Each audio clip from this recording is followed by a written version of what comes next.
Okay. Well, you guys missed out on the cool intro. Totally didn't realize I never hit go live. So that's fun. Uh, yeah. Whoops.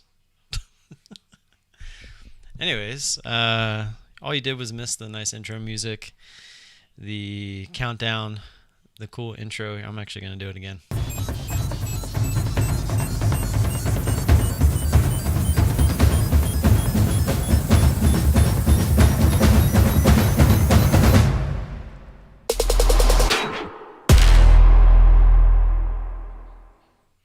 There we go. There we go. More like it. More like it. So, what I was going to say before I mess that all up is I'm going to have to kind of redo everything real quick. So, let me pop this out. I'm not going to redo everything. I'm just going to move this to here. Actually, I probably want to move it here. It'd be a lot easier for me. Let's do it right there. Right there. And maybe down just a little. There we go. Okay. I think that's about right. Let's see. If I go up. Yep. All right. Perfect. So what do I put up there? Maybe I could just get rid of that for the time being. No, I don't want to get rid of anything because if I get rid of something, then I don't want to change anything because it's gonna mess everything up. So as I'm kind of figuring this out, let's get the conversation rolling. How's everybody doing? Hopefully everybody had a good day. Allah, what's up, man? Double A. That's what I'm gonna call you from now on. Double A. Nice trade right there. No tinkering. Yeah, no tinkering. I'm actually gonna kind of get into it a little bit more. What a week, guys. I was so sleep deprived this entire week that I just I didn't even realize it was Friday this morning. Not gonna lie, until my kid asked me for donuts for breakfast, and I was looking at him like, "Why would I give you donuts on Thursday? You get those on Friday." And he literally looked at me and said, "Dad, it is Friday." I was like, "Okay, all right, okay." 4 hours would have been really nice. I don't think I don't think I really slept for about 48 hours. It was pretty bad. Um, yeah. Anyways, Brad, what's up, man? Good evening. Good seeing you twice in one day. Yeah, that was such a. I feel like because I finally got some sleep.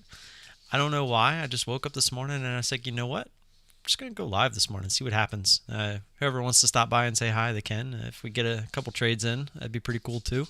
You guys got to see Ami right here, which was nice and live on the live stream this morning. And yeah, it worked out. It was nice. Probably could have been a little more patient with the end there, the end shares, but I was pretty happy with it. We got all the way down to view app. That was more than 50% of the move. I was pretty excited with it. Let me see. Just out of curiosity, I never actually drew this. Let's draw the line down to that previous resistance. Just out of curiosity. Yep. Yeah, so we actually got all the way down to the 61.8 line, right where view up was. So can't be too upset with that trade. I'm not gonna lie. Ugh. Me dreaming about aliens last night never let me sleep after. Yeah, Brad, I'm not a huge fan of SSR, but it was really the only stock today that I saw that I felt like really moved. Like, I mean, look at the extension it gave us versus, I mean, the only other stock that did that was GoGo, which was actually after 11 o'clock. And it was one of those spikes that I told you guys I'm not playing anymore. So it actually has, what time was it? It was at 11:06. And I had just finished up my video and I was uploading it. And my scanner, I didn't turn those off yet. And it was going off in my ear. I was like, what the heck is that? So I went and looked and saw GoGo up there. And I was like, you know what? I'll just go over to the demo account, which, obviously I have no problem showing. Oh, you guys can actually already see it. So you see the TR right there, and it's in red. So that was something that I did just to make sure that you guys could always see, the green and red thing. So if it's green, it's obviously my real account. Red, if I do take a trade, it'll be obviously you guys will be able to see it. So I popped over, and I really liked the extension, right? I mean, this one actually looked a little bit better than Ami, because Ami was, there was still stuff to the left. And you guys know I really like when it extends away from previous resistance and isn't dealing with anything on the left. So just to me seems to have a higher probability of coming back and, touching those key areas. And so, yeah, I mean, again, though, after 11 o'clock and that random volume spike, I don't play those anymore. But on demo, it can't hurt to practice, right? So I was not too upset with myself, and it ended up working out. So again, that was about 50% of the move. We got right down to VWAP again, pretty close to that previous resistance. And yeah, just front ran the $10 area. So, but Omi, I wanted to show you guys too how like these levels, that they always seem, when the trade is working, they always seem to come down and test those levels, right? Look at that previous resistance. Look at where it came to. Literally bounced right off of it before eventually dying even further. But can you imagine being one of those people at the bell, like, man, OMI is going to the moon. Oh, this thing's probably going up to like $30 or something. And they get long up here at like 25. And now they're just sitting here holding. Yeah, and especially because there was some stuff over here as well. So they're probably thinking, oh, it'll get back up there. It'll get back up there. Just a matter of time. Ami was such a good trade, and I butchered it. You'll get there, man. I mean, look at. I know you said your chart looks worse than mine, but I mean, look at my chart in hindsight, right? I could sit here and be a hindsight trader too, and be like, man, I should have held my first cover, down closer to 24. I should have been covering the rest of my shares under that previous resistance, at 23, 28. I should have been covering under that. Like, you can hindsight all you want. The only thing that you can actually do is learn from it, right? If you see a pattern, this is why we journal. In your journal, write down, I took profits too early. And then over a few months, go back and look. How many times did you write, I took profits too early? Well, guess what? That's a hole in your game. So you got to figure out how to fix it. How do you actually stop taking profits too early? This is a problem I used to have. Go back and watch some of the first videos on my channel. You'll see that I'm taking profits way too early. I would have an entry here, and my green arrow for my whole position would be up here, above 25, probably even closer to 25.50, just something where I was green. So how do you get to this point? Well, one, experience. Experience is key. Just seeing the same things over and over and over again, that's going to get you in the driver's seat a little bit. You're going to start to see that if I am just a little bit more patient after you've written it down in your journal so many times, that, hey, maybe I'll make some more money.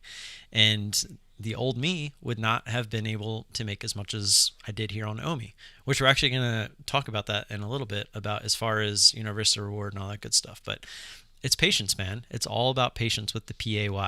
All about patience. The more patient you can be, the more you'll start to let trades work for you. And the more you can let them work for you, obviously the more money you can make. And it's something that I'm still working on myself. Like, by no means do I consider this a good trade. I say it all the time as my dog famously tap walks across the floor.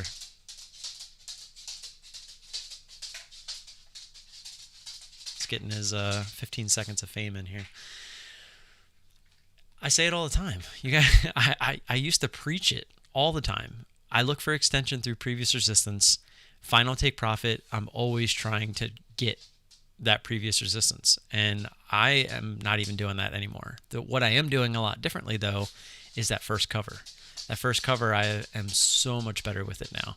So it's actually netting me more money by being more patient with my first cover versus letting my leftovers work too far. Because there are going to be times where, say, it bounces here and it goes back to high of day. It happens all the time, right? The fact that you get 50% of the move back, that's awesome, right? That's kind of what we're looking for.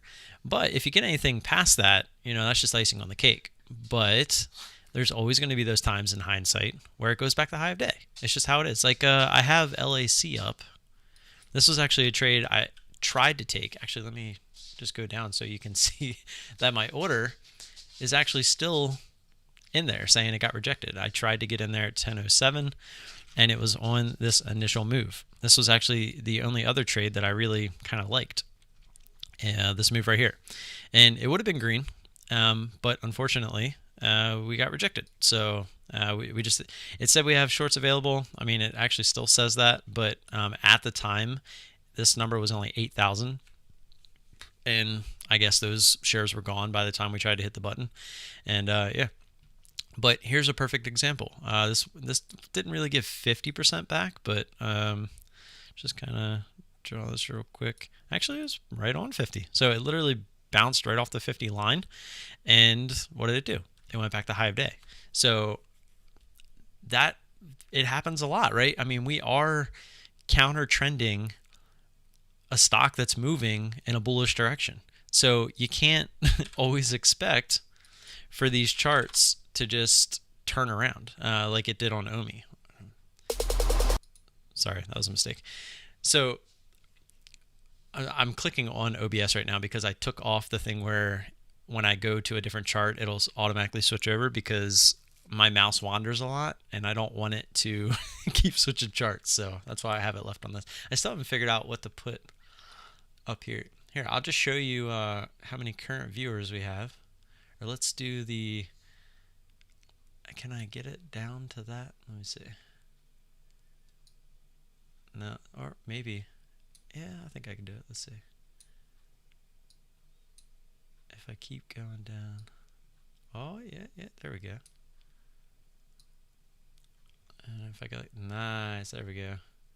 So now you guys can see how many viewers we got at all times. And look at the like to view ratio. Come on, guys. Help a brother out.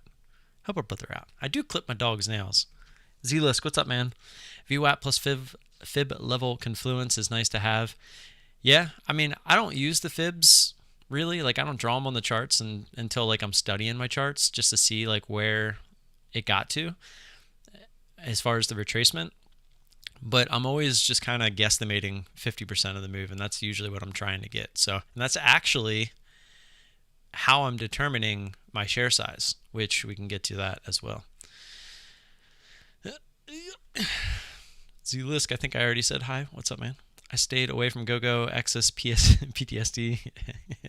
Yeah, that Exus, man. That thing's a little choppy at the moment. Theory, what's up, man? Jag, how you doing?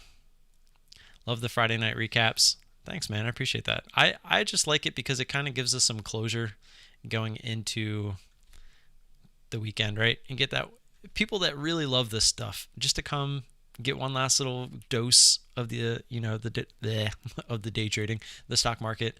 Yeah.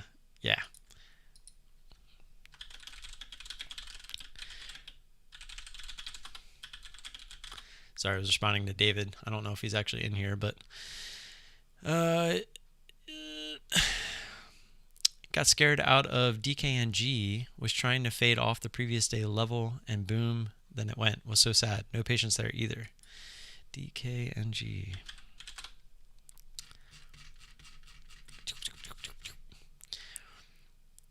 Man, that was a big gap down. Did this follow the SPY today? Yeah, kind of. This actually went further than the SPY when it rebounded, though. Like a lot further.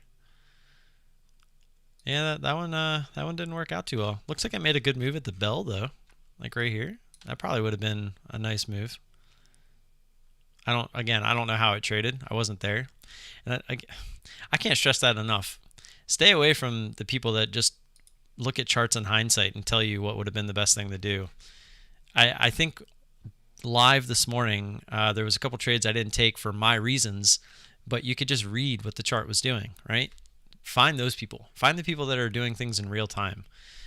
So if you want to go check out the live stream from this morning, you can see that. I don't remember what ticker it was. It was like CTIC. Yeah, we were talking about descending triangles, ascending triangles, just reading the patterns. And yeah, it was actually a pretty good conversation. I don't know what this random line is, but You should be careful and learn from GDT. I commented multiple times on his vids where he is down like 1K unrealized and he waits until he's like 100 and that's a good day. That's what happens when you have negative RR, risk to reward, and not careful with risk management. Well, XYZ, I don't know if you've been paying attention this past week, but I've actually kind of changed my risk management, but I've always had a max loss in place. So fortunately, unfortunately, I say that because I feel bad for GDT, but I can't get to that point. I'm never going to get to a point where I'm going to lose a large portion of my account because I always have a max loss on the account, and I can't actually lose. And now that I'm actually with Interactive Brokers, I'm pretty positive I could call them up and say, hey, it's time to put a overall max loss like for the account. And if it gets to that, they'll cut me off. But I know for a fact I'm not going to get to that. I have been through those hard times already enough to where I know for a fact I'm not going to get to that. Anyone tried TD Ameritrade with DOS yet? I heard they integrated recently. Yeah, I'm actually curious, Cadence, on how that's all going. I'm curious, like, who their data well, that's the thing. DOS provides the data, so that wouldn't be on TD Ameritrade. The only thing that TD Ameritrade would be providing is their commission structure. So I'm very curious how that's actually going to work out. But I do also know that their shorts available are absolutely pitiful and horrible, and that's pretty much like 99% of my trades are going short. So there's no way that I could make that work. But free commissions obviously sounds appealing using DOS's software, right? Because you know it's going to be fast. The executions are going to be amazing. Their data obviously is great because you're paying, like, you pay DOS for that stuff. You don't pay TD Ameritrade for that. So, and it would be free anyway with TD Ameritrade. So I'm very curious, like, how that's going to shake out, because I don't understand how they can sell your order flow if it's going through DOS and all that. I don't know how they integrated all that. So it'll be very interesting to see how that plays out. It's the last time I'm going to ask, but I only see 4 likes and I see 20 of you in here. Let's get some more people in here by hitting that like button. Thank you. George, what's up, man? Hopefully everybody is having a good time. Hey, VT. Hey, VT. It's so funny because it's my initials backwards. I knew that when I was choosing the name for the channel, and I don't know, I just kind of went with it. I was like, I thought about using my name, kind of like some of the other guys do. And I was like, I want to put something trading in there, just, so if people search for the word trading, they might come across it. And I trade volatile stocks, and I don't know, it just kind of fell into place. And then it was like, oh, VT, my initials are TV, like blah, blah, blah, blah, blah. So it kind of worked. I had my worst loss ever this week. 22K on Tuesday, but made 36 the day after. Why am I still upset? Because I'm assuming when you lost the 22K, you broke some rules. Let me know if I'm wrong. And then we can expand into that. If you want to talk about it, let me know, because I preach consistency and risk management on this channel. So if I can't try to help you out with that, then I'd feel pretty bad. So if you want to talk about it, Paul, let me know. But I'm going to assume you're still upset because you probably broke some rules to get to that point. I'm assuming you probably broke some rules to make 36 as well. Because I got a feeling if you were upset about losing 22K, you probably went in way too heavy to make 36 back the day after. So that is not being consistent, and it does not sound like very good risk management. That's just my opinion. I don't know what kind of account. I don't know what your trades look like daily. That might be kind of a, but I mean, if you brought it up, then obviously, and it was your worst loss, there's something to be said there. Unless you just scaled up, that could be a thing too. Like, let us know. If you want to talk about it, let us know. You definitely got me intrigued and guessing, so there is that. You need to kill switch the oh shit moment, have that dollar loss in mind. Yeah, AN couldn't have said it better. And I do think I'm going to contact IB and just put that on there just in case. Probably right now, just like $500. I feel like even if I lost $500 on, a 30K account, it's not going to kill me, right? It's not going to kill me. But at this moment in time, I should never even come close to that, right? So it's always nice to have it there just in case. It never hurts. I was debating moving to IB from TD because they added DOS. Wait, from IB to TD. Yeah, well, like I just said, I don't know. I'm very curious to how it pans out. I just know their shortlist is going to suck because TD shortlist has always sucked. So, I mean, that does transfer over. Yeah, I know you have a max loss. You mentioned it a couple of times in your past videos. It shows you're growing a lot. Just a shame not many people speak about risk management until it's too late. I couldn't agree with you more, man. You weren't the only one that brought it up to Justin, and there was a lot of people in his comment section all the time saying it. And it was one of those things where it was going to take a black swan like Exis to teach him. And some people have to just experience it in order to learn. Like, how many people out there can be told something over and over and over again, and they understand it sounds like a good idea, but in their head they're like, well, I obviously don't need it because I don't need it, right? Like, that's kind of their mentality. Well, it hasn't happened to me. It must be just something that you have to deal with.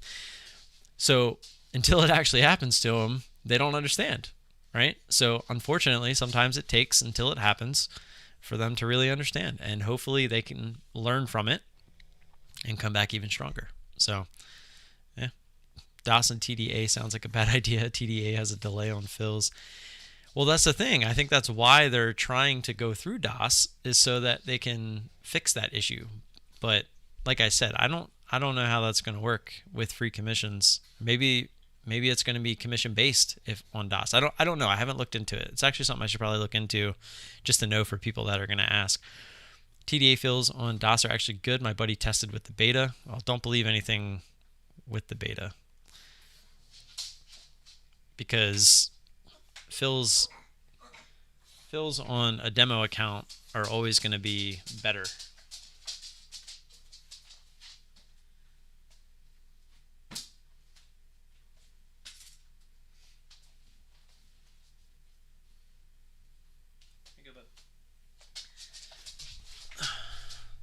All right, I was making a little bed for my old man. Going to go eat with the girlfriend. Sorry, can't stay tonight. No, man, go ahead. You go do you. Here's what I ate for lunch.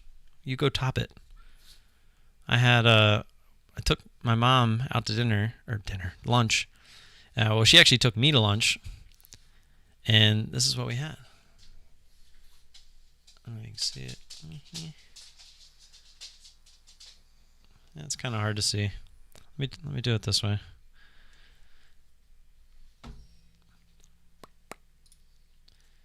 Pull that out of there.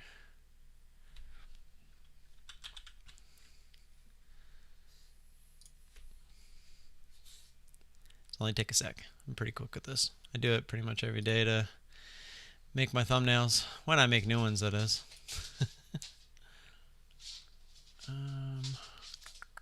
Where's that? There we go.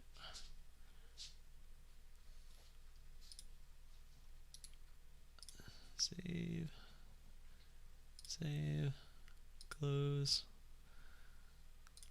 open, downloads, boom. There we go. Much better. That was what we had. Had some sushi, some pineapple fried rice, which consists of pineapples, shrimp, chicken, and some really good fried rice. She got like a shrimp tempura mango roll, and then I got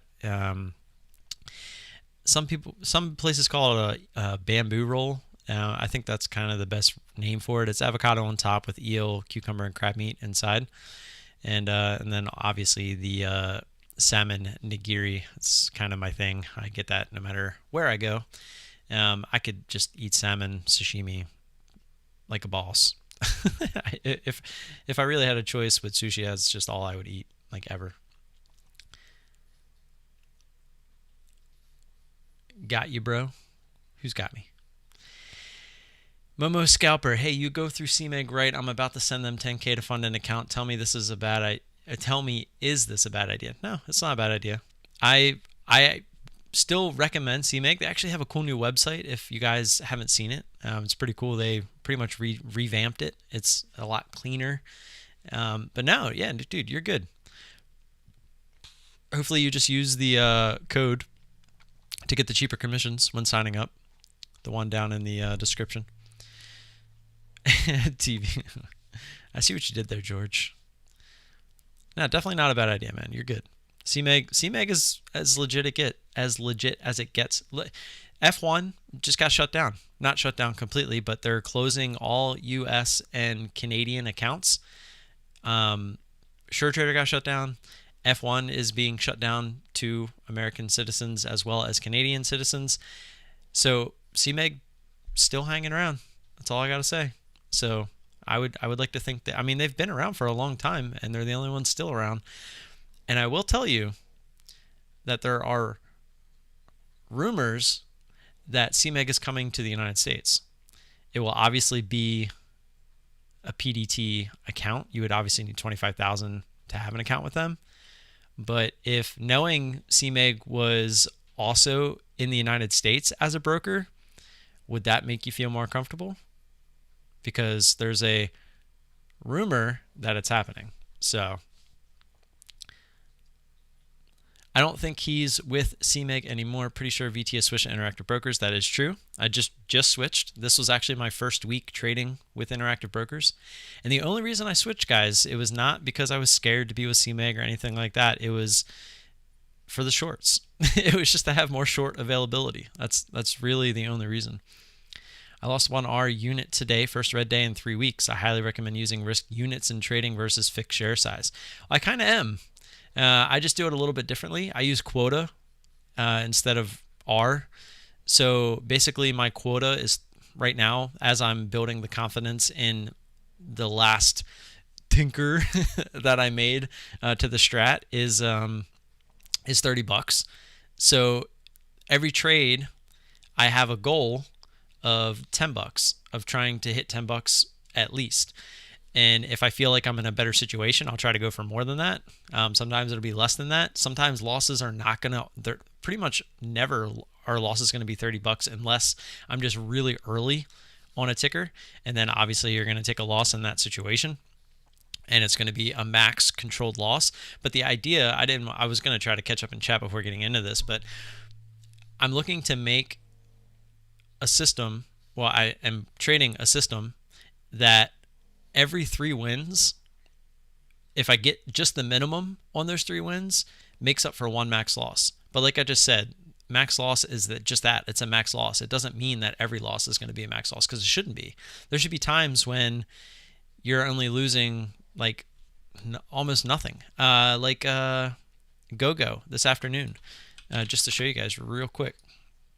This thing started to consolidate, right, in these couple bars, and it came down and consolidated right here. Well, when it was right here, I put a range order in for 10, like high of day versus my take profit. And obviously my take profit hit first.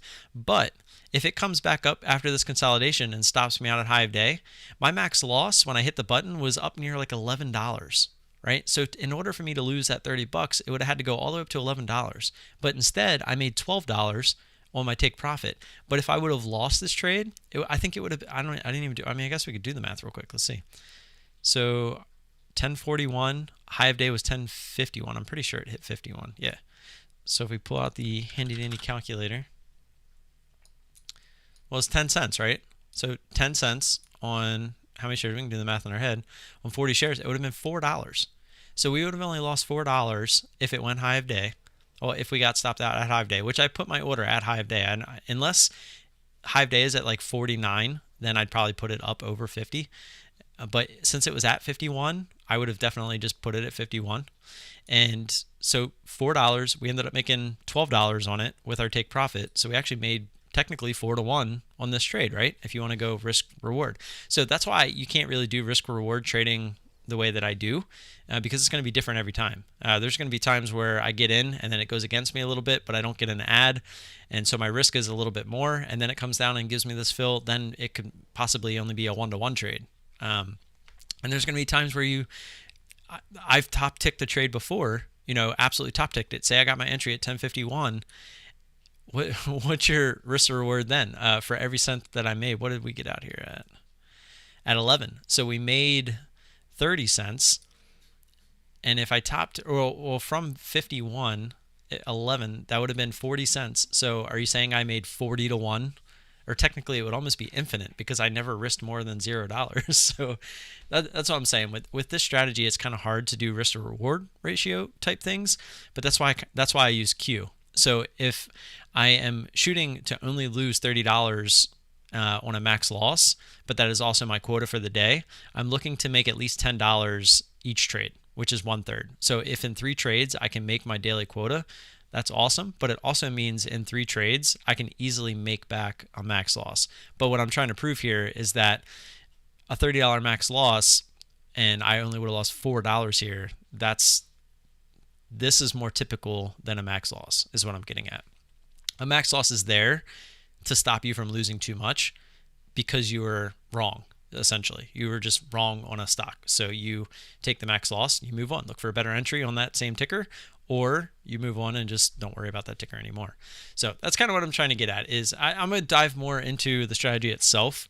But that's why I just want to, a lot of people are like, oh, well, your max loss is $30 and it takes you 3 trades to make that up. But in fact, if you look at OMI today, we actually almost made half of that on a single entry trade. So like I said, if sometimes you get a really good entry, you can let it work for you. And to believe it or not, my entry on GoGo was better than my entry on AMI because AMI actually continued a little bit.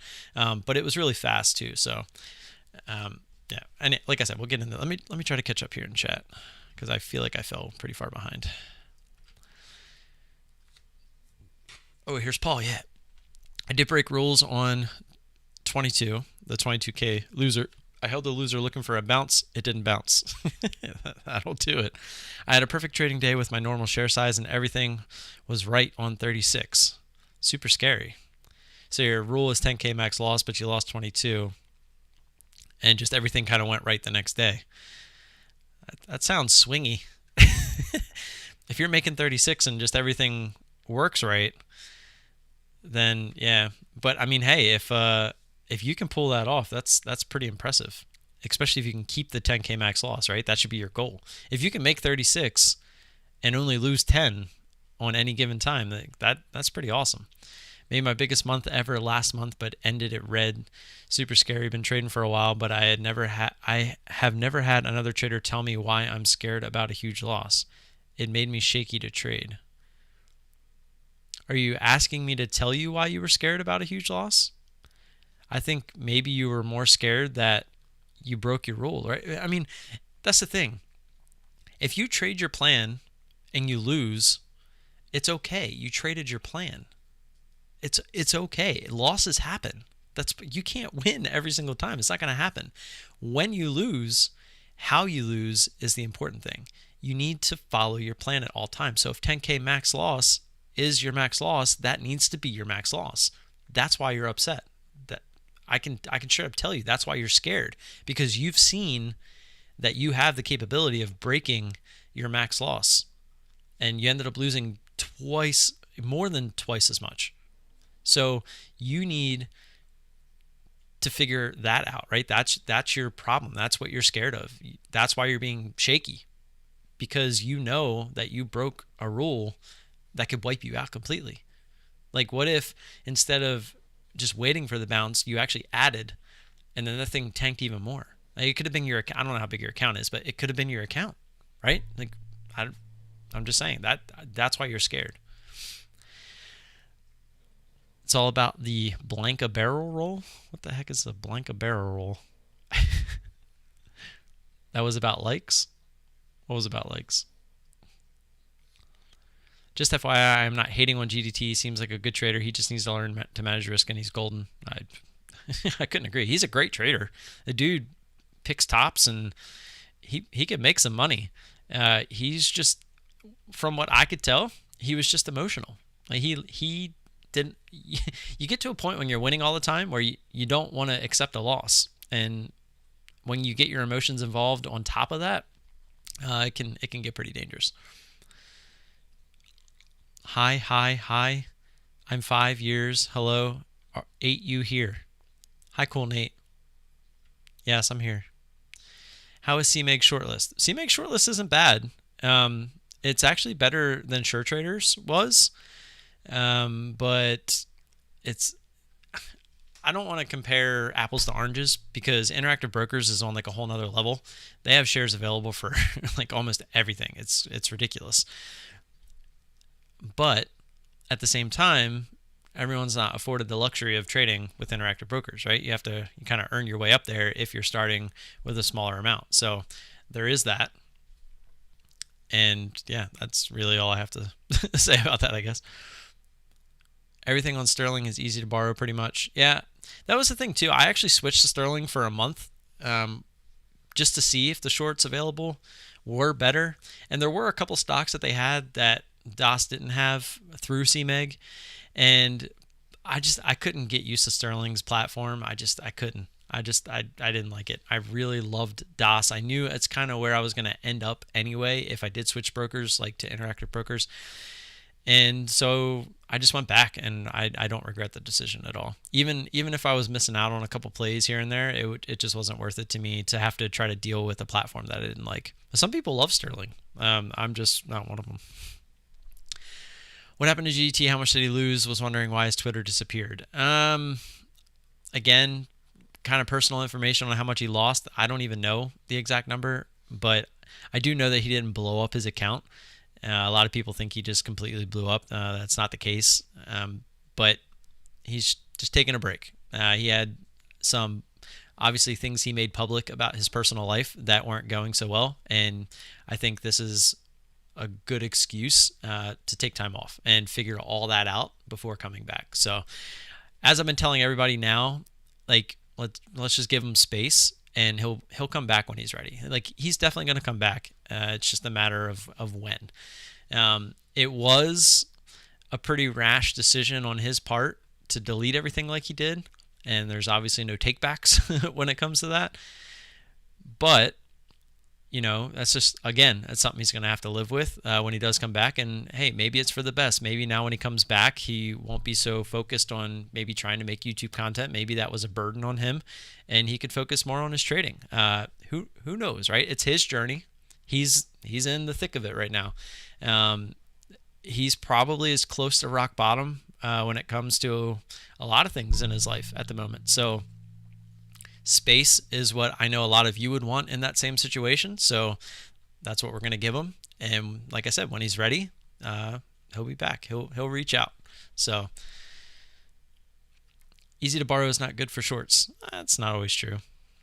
I mean, everything I short is easy to borrow for the most part. I mean, not like easy to borrow. I mean, there's going to be times like LAC today where it's going to be borrowable, but it's going to be pretty close to like hard to borrow.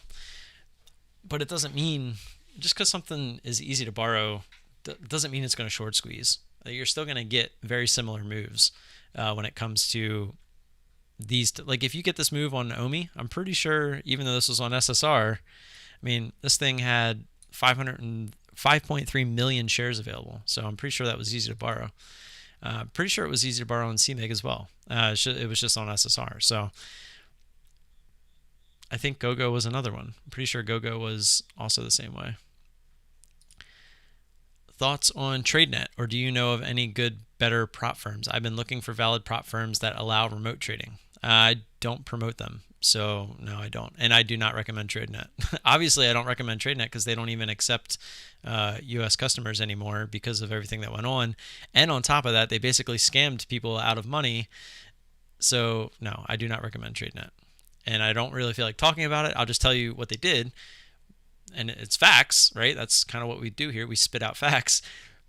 They actually sent out emails trying to get their U.S. customers to upgrade to the higher level account, knowing that next week they were going to send out this email saying that they no longer can accept U.S. clients and they can withdraw their money that they have on top of the amount that they have given them, basically. So if they paid $500 for the $13,000 account, if you had $13,500 in your trading account, you could withdraw that $500 and it would make up for the $500 that you spent.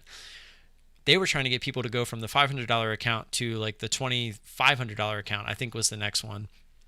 So they knew by upgrading from the $500 to the $2,500 account, they were going to go up to that new equity amount that they were going to give them. And so when they no longer did business with them, they weren't going to be $2,000 above the equity account. They were going to be break even. So they essentially were trying to screw people out of $2,000, which I'm sure some people did, right? I'm sure there was someone out there that did that. So the fact that they were scammy enough to do something like that, and on top of that, like not work with these people to try to figure out, a way to be better. I mean, they basically just said, look, this is what we're doing. Either you have the extra money to get to withdraw or you don't. So, and if you were down any money, obviously they weren't, you just lost your account. Like everyone's account on TradeNet basically became a paper account at that point, unless you had like a big cushion over top of what your starting equity was. And it was pretty bad. And I don't recommend these prop firms because they're all crap. Like the TradeNet should be an example of how they're all crap, because TradeNet was the biggest one and they're all doing the same thing. They're all trading CFDs. I'm not saying they're all trading CFDs, but some of them aren't even trading anything. Some of them are just like demo accounts that you pay to run. And essentially that's kind of what TradeNet was anyway, where, I mean, you can't just give somebody $500. They don't even know who you are, and they're just going to give you $13,000 of real money. Like, come on. Like, you really think that was real money? I know they put the thing is, they said, here, give us $500. You can lose up to $700. Who in their right mind is going to do that when they don't even know you? Like, no one. It's because it wasn't. My thought process is that was never real money. So take that for what it is. And on the backside, they're hitting you with the fees, the commissions, and all that. So they're dwindling your account down. They're making money off of you that way. And on top of that, they're making money pretty much once you signed up. They pretty much knew that they were making money. So the 90% that are going to lose their accounts, anybody that actually does make money, they just take the money from those people, the 90% that lost their money, and pay those people, and then they take whatever's left and all the commissions, fees, and stuff like that. It's a pretty scammy business model, but you can see how it makes a lot of money for them. So, and you can also see why they got shut down as far as the U.S. is concerned. So, I mean, obviously the U.S. wasn't making anything off of that. So, max loss per ticker, not daily max loss, right? Yes, that is correct. The $30 is the max per ticker, or per trade, I'll even say, because just because I lose once on a ticker doesn't necessarily mean I can't trade it again. But yes, it is a max per trade. The daily max loss right now, I guess I would have to just go with $100 or $90 really. 3 max losses. I think that would be enough to say I'm doing something wrong. So I used it before switching to Lightspeed. Still have it for any shorts I need. TradeNet is not available. Yeah, but they are available for Canada. I don't know. Honestly, I don't know what TradeNet is available for anymore. I don't totally stay in tune. David will actually be a good indication of this. I don't really stay in tune with Canadian type stuff because he's Canadian, and we were actually just having a conversation earlier about how IB could be different for Canadians versus United States citizens, which I know in Canada you don't even have the PDT rule through Interactive Brokers. So I actually know that from day trading with Tom because he was a Canadian as well.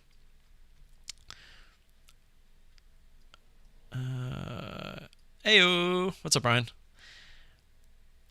Why wouldn't you use IB if you live in Canada? No PDT in Canada. That's funny, Zelisk.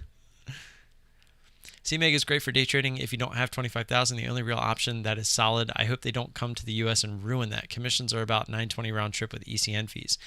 $920. That sounds expensive. Are you using the code, George? I feel like that's pretty pricey. You should only be paying $295 each way, unless you're trading over 1,000 shares. Then that would be a little different. So, But that sounds more like you're using the 395, which the account standard or comes with standard. But no, I agree with you. CMEG's still around. All these other ones keep getting shut down. So there is a well, they're gonna come to it's like Interactive Brokers. Interactive Brokers is in the United States, but they're also in Canada and they're all around the world. That's all CMEG's possibly doing. Thanks, George. I came from center point, but took a massive loss, so I fell below PDT. Momo, it sounds like oh, you weren't the one talking about the big loss. Never mind. You really need at least 27K to start safely. Day trade here and stay above minimum. You should run your 2% rule only on that above 25,000. George, I agree. You should definitely have that risk management in place. I mean, right now, I have a 30K account. My max loss on the day is $100. Like, what is that's 0.01%. It's not even 1%.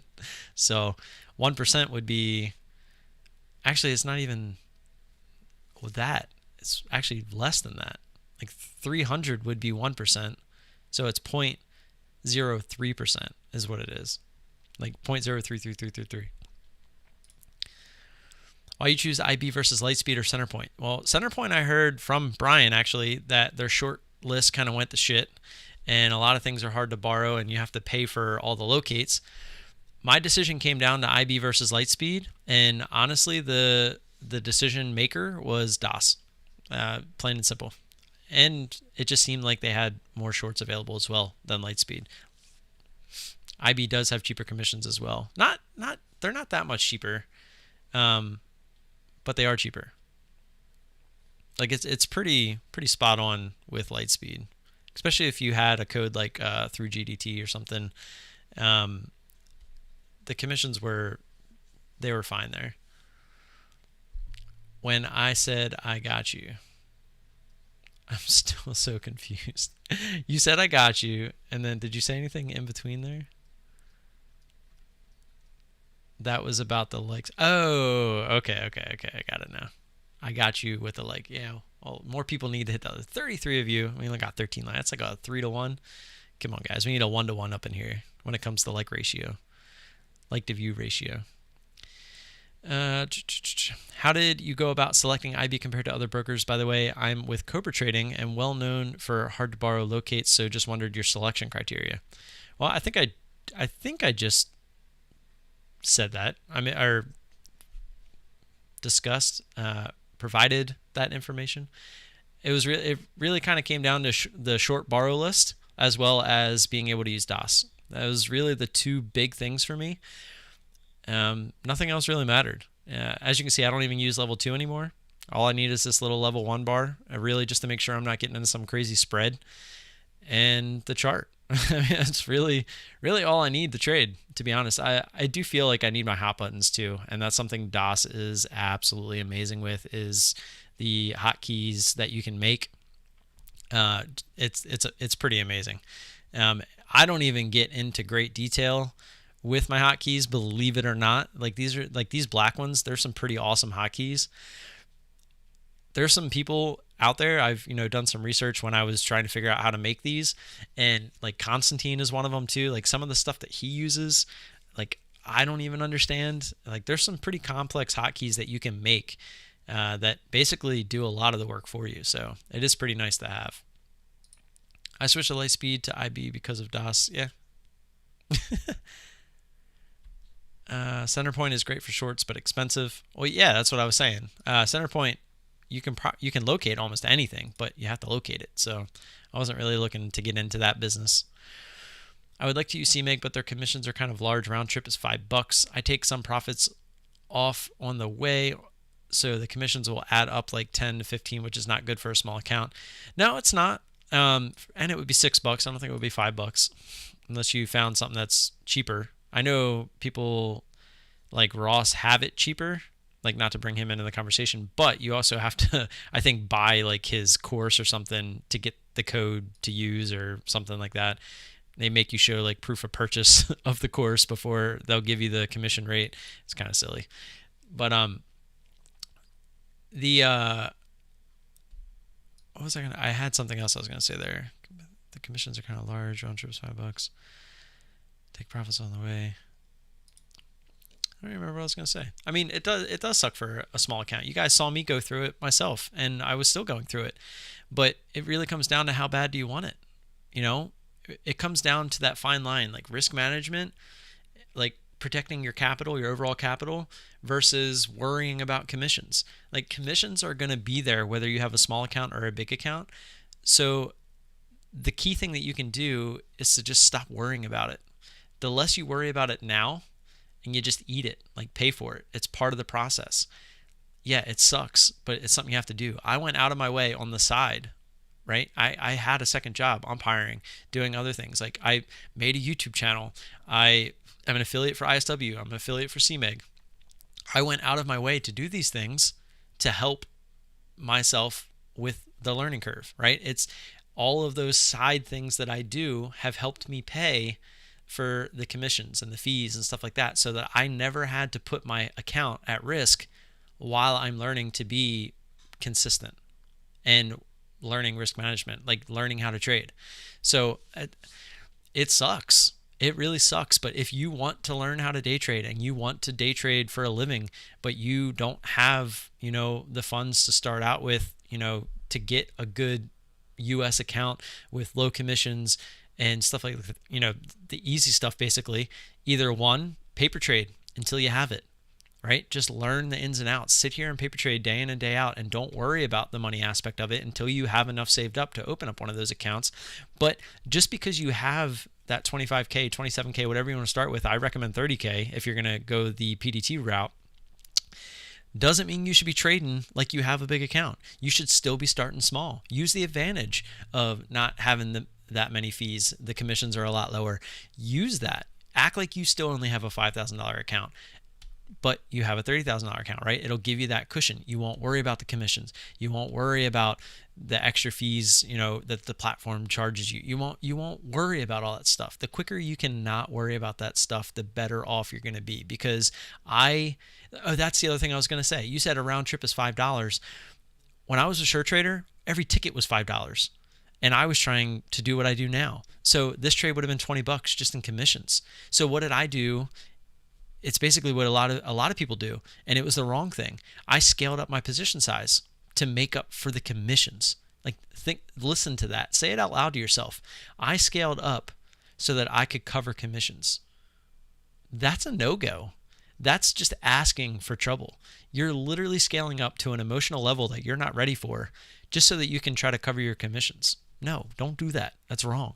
Find out a way to pay for your commissions and your fees some other way. Get a part-time job. Do something, right? Hustle. How bad do you want this? That's what it comes down to. How bad do you want this to work? If you're not willing to go out of your way to make it easier on yourself, then you don't want it bad enough. That's all there is to it. You're here looking to make a quick buck. You've seen all these other people post these Twitter posts. They only post when they win. You don't really ever see the losses. You see these YouTube videos, people making thousands of dollars in one trade. You see it all. You want that. Well, guess what? To get to that point, all of them, what's the one thing you've seen in common about all these gurus on YouTube? Even the ones that aren't necessarily, maybe not legit, but they've been doing it for years. They've been trading for years, right? They have the screen time. They have the experience. They've been through the ups and downs. That's the one thing they all have in common. The time, the experience. And I say it all the time. If you got hired to start at a new job and you have no experience, are you going to be able to come in on day one and know and do the things that someone that's been there for 20 years? No, you're not. It's going to take time to even come close to even thinking of being on that level. Someone that is passionate about their job for 20 years, they're going to know a thing or two, where they got some fresh meat coming in thinking they know everything, and they're just sitting back laughing, right? That's what a lot of these pros are doing to all of us. They're just laughing. Like, look at the next batch of 90%ers coming in, right? Like that's how they feel. They know the ins and outs. It's our job, if we want to make this work, to do the same thing. Put in the time. Figure the ins and outs out. Like, figure out how to trade, like figure out your edge, figure out your strategy, figure out how to implement risk management. Figure out how to stick around. I would say that's half the game. Stick around. Figure it out. Figure out a way to stick around. That's why I preach risk management all the time. If you don't blow up, what are you doing? You're sticking around. The longer you can stick around, the more screen time you get, the more experience you get, the longer you stick around. Just stick around. Light bulbs will start going off left and right. You'll start to become more patient. You'll take profits a lot more patiently. You'll start getting better entries. You'll start to figure out what works, what doesn't work. You start to figure out little tools that help you trade even better. Like, you start to figure these things out. Stick around. Stick around. That's what do I say to you guys all the time? I want to trade with you tomorrow. Why do I say that? Because I want to trade with you tomorrow. So don't put yourself in a position where I can't trade with you tomorrow. You know how many times people in ISW say, I miss GDT? We were just saying it today. I miss GDT. Well, I miss watching his videos too, but he didn't let me trade with him tomorrow because of a mistake that he made. Don't do that, right? I want to be here tomorrow, and I want you to be here tomorrow.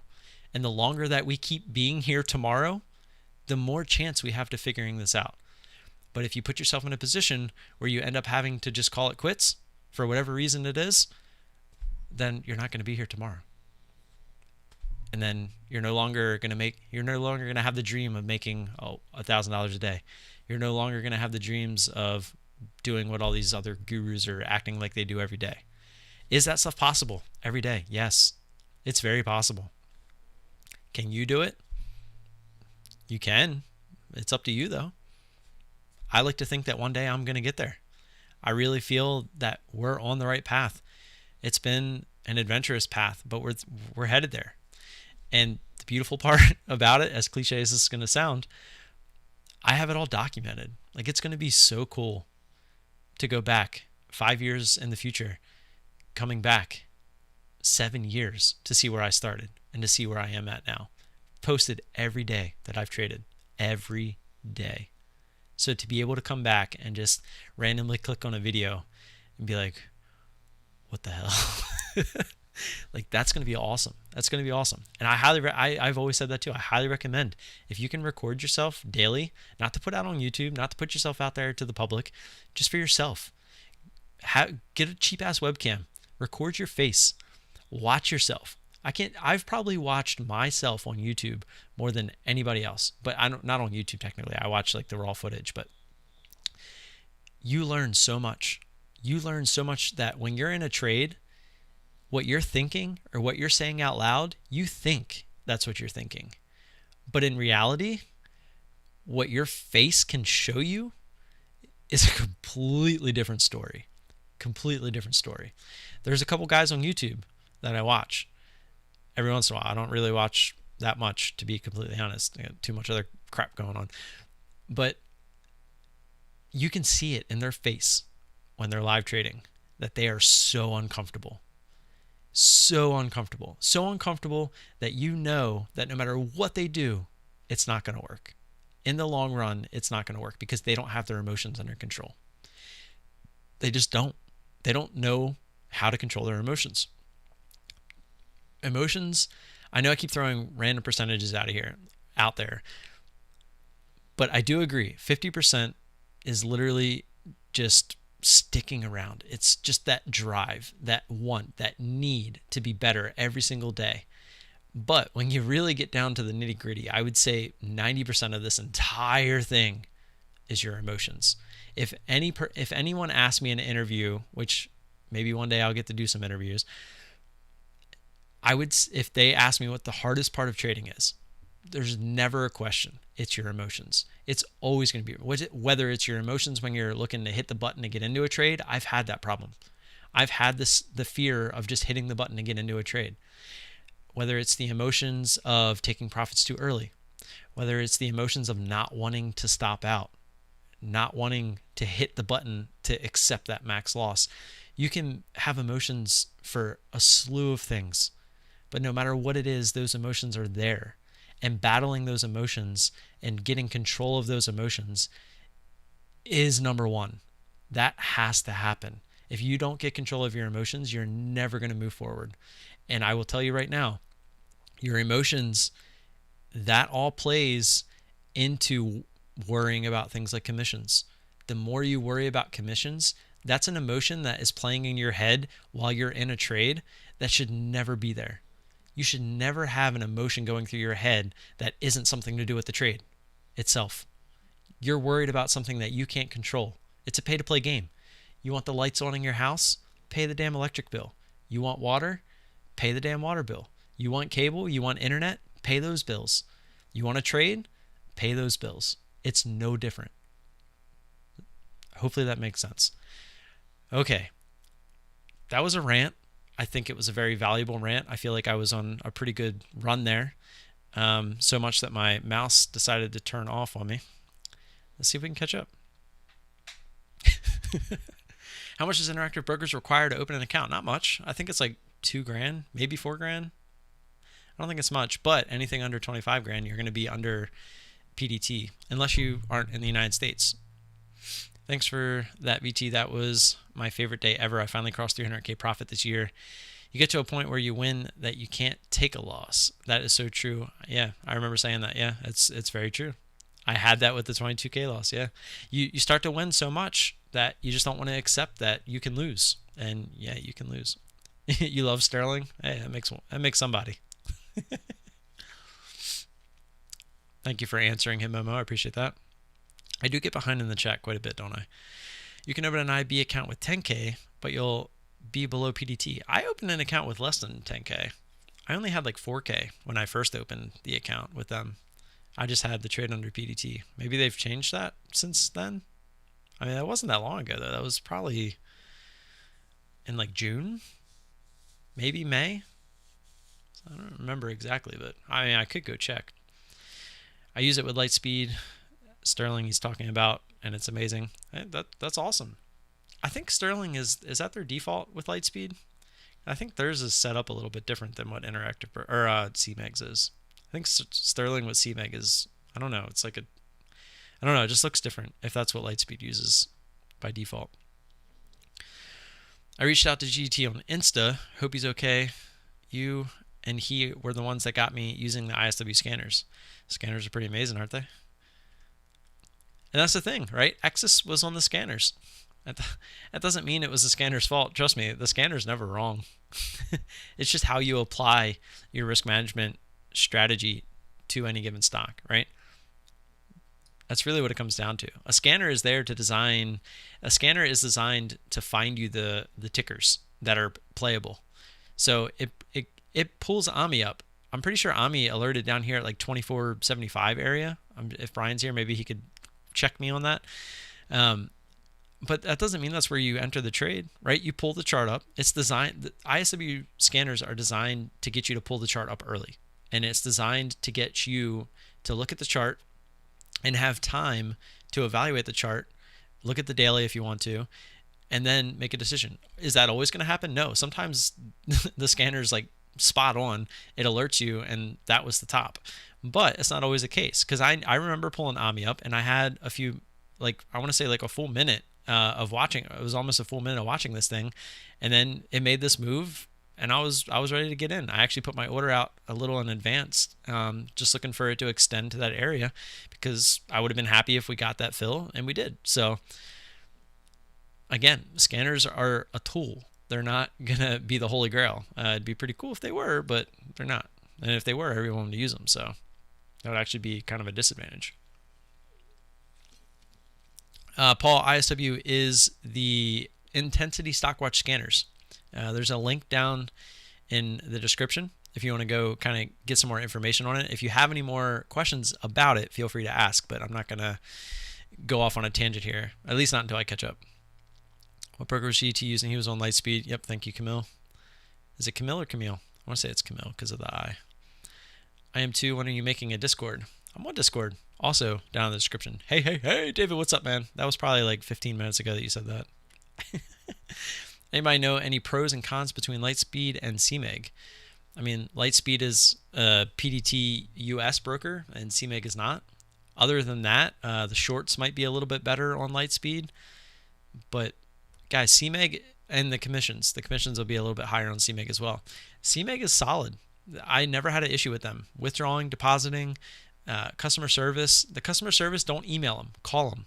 Every time I've had an issue, I give them a call. They pick up the phone for me. I'm calling the same number you guys are calling, and they take care of everything like right away. It's never like, oh, we'll call you back or anything. They figure the problem out. Sometimes it'll take a little bit longer because, depending on what the problem is.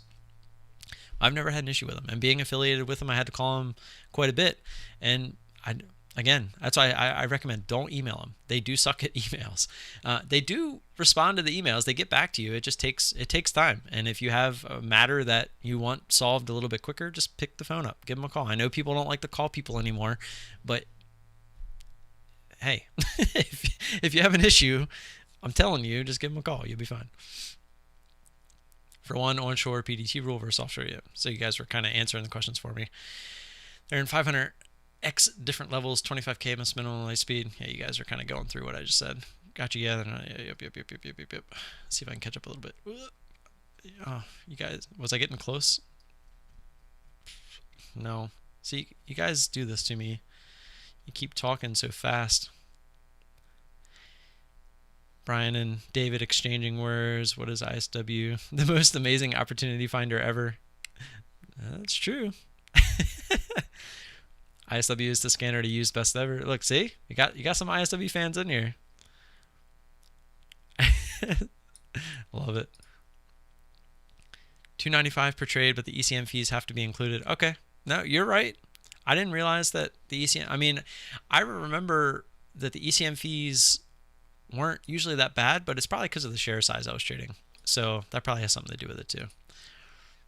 I need to get back with ISW. Yeah, you do. I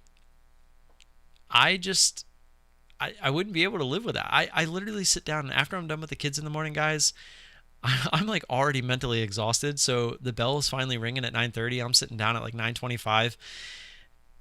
I don't have time for prep work and finding tickers and stuff like that beforehand. Like, I just let the scanners do the work for me, and you guys see the results. Anytime that I have these big blow up days, those are on me. It has nothing to do with the scanner. Same with GDT. He had a bad trade. It was on him. He knows he messed up.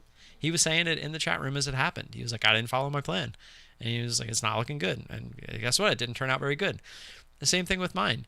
When I let things go past a certain point, during that trade, I thought I was following my plan. I didn't realize I was sized in as much as I was, and that's one disadvantage of not looking at your P&L while you're in a trade, is sometimes you don't understand that you might be sized in a little bit too late. But now I have learned from it, and I made a system to where that doesn't matter, because I will always have a max loss button. Tip your bell, man. $5, $5 make you holla. Appreciate that, man. I feel like tip your bell, man. You've been a long time subscriber, haven't you? I feel like I don't see you around that much, but I feel like I remember your name from some time ago. Math time. What do we need math for? I need to hit Brian back up. I wish I had never stopped. Hit him back up, man. He'll hook you up. Oops. And then Brian says, hit Tim up for the hookup. Yeah, down in the description, guys. The hookup's right there. There's no secret. Brian wants you to go straight through the website and pay full price, but I got the old affiliate link down in the description. So if you're looking for a little discount there to get on the ISW, then you're good to go. And if he's talking about hookup, maybe we'll give a week away of the Team ISW if he's still in here and agrees to it. Get somebody in the chat rooms for a week, along with the scanners, obviously. On IB, are you fixed or tiered? I am tiered because of my share size. Using the smaller share size, I can literally get commission. I can get a ticket for under $1. That's pretty awesome. Not gonna lie. I only ever dealt with Brian. How do I hit you up, Tim? Ooh, Brian. Interesting. Link in the description, or find me on Discord. All that stuff's in the description. Find me on Discord. We can talk about it. Or you can just go straight to the link, the ISW link down there, and you'll see everything pop up on the ISW page. Got you hooked up the first time? Nice. Say, hey, Tim, hook me up. LOL, this is Brian, by the way. Yeah, Brian is Intensity Stock Watch. So, yeah, sorry if I didn't reference that. I feel like most people in here know him by now. Constantine, what's up, man? Scary ghost. We actually just walked around the neighborhood with the kids, and we were looking at all the Halloween decorations that are out so far. The 2% rule certainly can be adjusted down. Wouldn't recommend going over. Kyle has some outstanding hotkey scripts on YouTube. I don't know who Kyle is, so you have to let me know who Kyle is. But yeah, no, 2% rule is a great rule. I'm just not I'm still trading like I have a smaller account until I feel like I'm comfortable. And having the lower commissions now, it helps me do that even more. And I'm not trying to like rub that in your guys' face or anything, but it's something I've earned, right? I worked towards this goal. It just goes to show you, you want something bad enough, work for it, right? I'm no different. I started with my first account, $5,000. That's it. I had nothing more. I didn't have any extra laying around. I didn't have anything, and I basically blew that up. I got it down to it was like $1,200 after the MTSI trade, and it really shook me. But what did I do? I went out. I got a part-time job. I made a channel. I did all kinds of things to stay in the game, right? To stay in the game, to try to move forward, knowing this is what I wanted. I wanted this so bad. I was willing to do all of these things to work my ass off to get to this point. And now look at where we're at. We're on a 30K PDT account on Interactive Brokers. It's pretty badass if you ask me.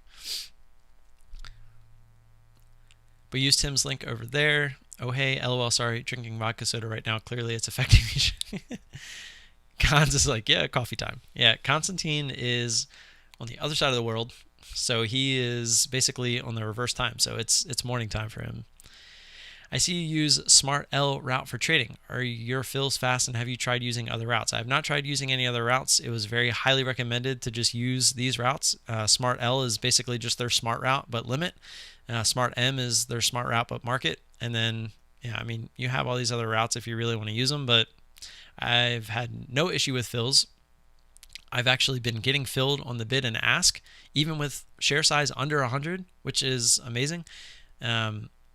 I don't have the worry of if my stop is at a certain point.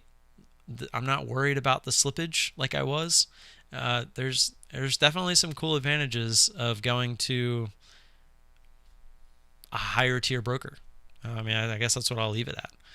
Hopefully, when CMEG possibly comes to the United States, maybe they'll up their game a little bit when it comes to that stuff. But, that was one of the biggest issues I had with CMEG. If I wanted to put a stop up here at high of day, I basically wouldn't get filled on the ask until the bid came up to that price. So if you're on a stock where it's spready, like say this was the real spread, 30 cents, if my stop was at 22.10 or 22.15, let's say, I wouldn't be filled until the bid price would come up to it.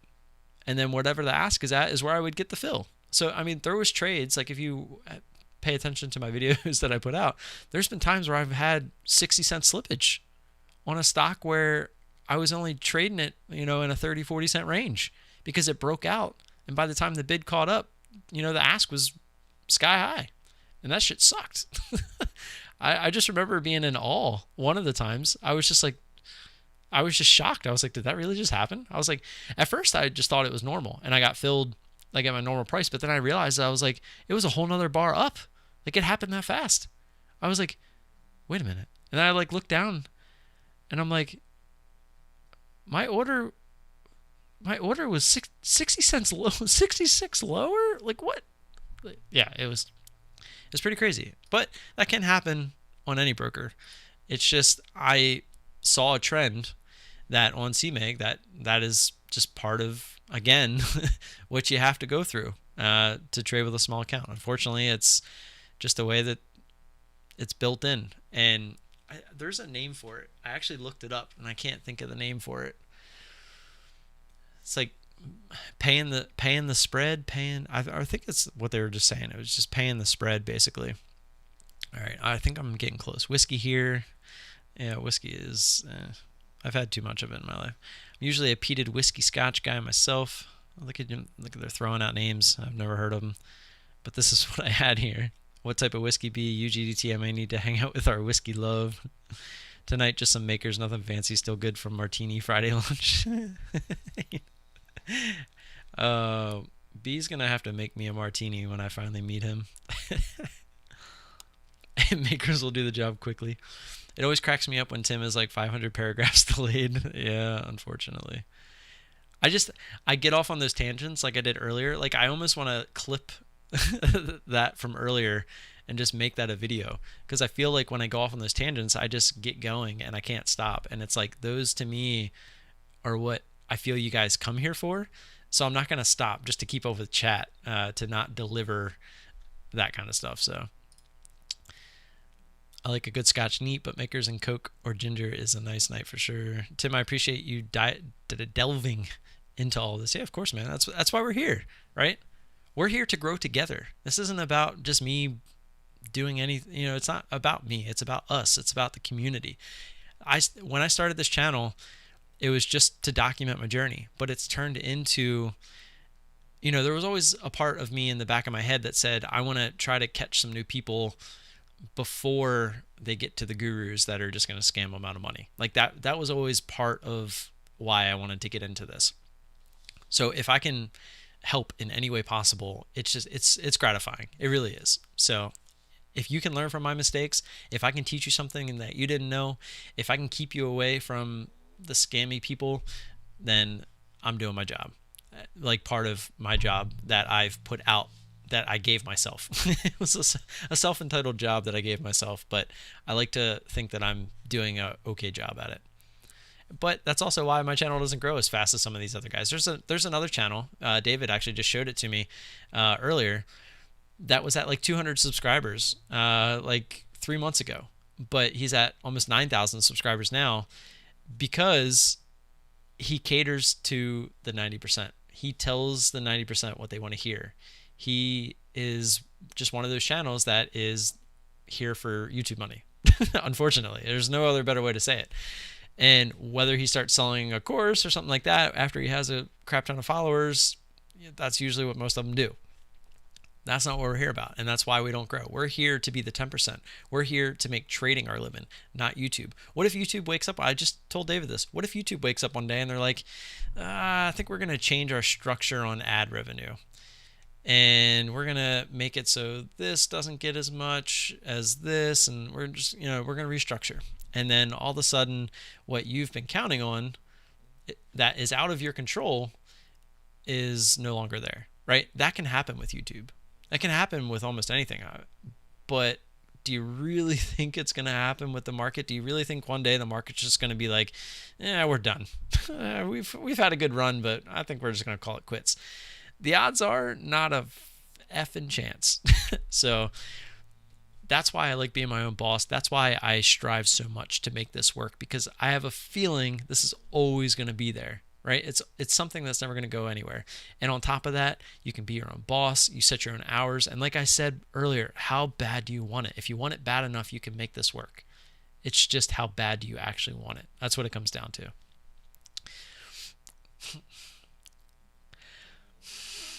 My nose is like getting stuffy. Rona. Donald Trump visited earlier, so yeah, I might have it now. So don't knock it, but Canadian blend and ginger, not too shabby. Never had it. I've never had most of the stuff you guys are talking about. I just drink my Coke Zeros and my blue drinks. I like rum. I'm more of a rum drinker now. You can day trade options in a cash account on Webull all you want. Cash settles the next day and ready to go. Great side to day trading stocks. I do gap fills at open, then over to CMEG. I say it all the time. There's thousands of different ways to make money, guys, but it's the market, right? There's thousands of different ways you can make money in the market. So if you have a way that I always say it's no different than a normal job. I mean, it's obviously different, but it's no different when it comes to, do you enjoy it? Are you having fun? Or is it overly stressful? Do you always feel like you're working too hard to make the money? Or is it fun? Do you enjoy it? Do you wake up every morning saying, I can't wait to trade? That is no different than a normal job. Like if you're in a job that you hate, are you going to want to wake up and give it your all every day? No. So unless you can find a strategy that is not only profitable, but is also enjoyable to you to keep you going, then it's not going to work. I mean, in the end, it's just not going to work. I mean, you could try. Like, if all you're after is the buck, you can stress and, just be bored. Like, you do whatever you got to do to just make a buck. You can do it, I guess, but it's not long term. It's going to be just not self-fulfilling is what I'm getting at. I trade probably 80-90% shorts on CMEG, even with the 25 flat borrow fee, and I do way better than when I was trying to long because I was trying to forego the borrows and flat fee. Perfect example of not worrying about the commissions and fees. I'll leave it at that. Thank you for saying that, Slick. That was good. One trade not worth the account. There's always another trade that is better than the one you are in now. Yeah, and that goes like with what I was talking about with GoGo. I set that, right? Even after this consolidation, you could say this was still extended, but if it went high of day and it ended up being a fake out, there's really no reason for me to try to sit there and find out if it was a fake out. What if it wasn't and it went straight to $11 and I end up stopping out for a max loss when I could have lost, 1/8 of that, right? It doesn't make sense. So why not just take the loss? Just like Brian's saying, no one trade is worth trying to prove that you're right. It's not. It's just one trade out of the hundreds of thousands of trades. If this is going to end up being your career that you're going to take, why would you let one of those wipe you out? It makes no sense. Just don't do it. It's stupid. I'm confused what happened to GDT is being mentioned a lot on today's stream. Adachi, he got into a bad trade. He's taking a break. I'll leave it at that. At this point, Tim is never catching up. I'm going for it right now. Oh, don't I know it? LOL. Ref another trade. Yeah, you guys gotta start referencing what you're responding to. No, I'm just kidding. I had a rough day trading and really needed this pep talk. Right, Trisha, I like it. Hey, some people. Hey, maybe that's what you just needed. That little pep talk, boost of confidence. You never know. It didn't have to come from me, but it did. So I was about to say you're welcome. That would have sounded very selfish, but you're welcome. IB minimum is 10K. They had to have changed that. I have video proof on my channel somewhere of trading with a 4K account. So they had to have just changed that. That was a very good statement. Great stuff. When can you flow in and out of trades without shaky hands or mind you have achieved a big step forward? If you are having that issue, size down. Keep sizing down until you don't have the problem anymore, and then get consistent at that level. And then once you're consistent at that level and confident in your trading strategy, 100%, no questions asked, then you can start scaling back up. That's the best. It's really the best way. It's what I had to do. If you go back on my channel and see how I was trading at the beginning, I was trading for a lot more money. But until I came down to this level, did I realize how valuable it was? Yeah, it sucks. Got to pay commissions, got to pay fees, all that crap. Everyone's always worried about that. Stop worrying about that. It's about the process. It's about the trades themselves. That's what matters. And until you can take the emotions out of it, until you can trade, how many times have you heard somebody say, I can make money on a paper demo account, but I can't seem to make money in a real account? Why is that?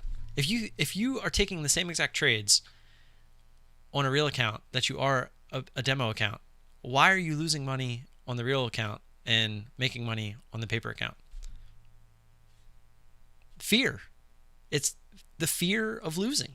The fear of your emotions is what I'm getting at. It's your emotions. Your emotions are keeping you from making the same decisions that you would if you're trading on a paper account versus a real account. When you take a trade on a demo account, there is no fear of losing because if you lose, it doesn't count. But on a real account, that when you hit the button, if you lose, you're going to be held accountable for that loss. That's literally the only difference. So if you can get to a point where you're not thinking like that anymore, voila, light bulb going off. That is it.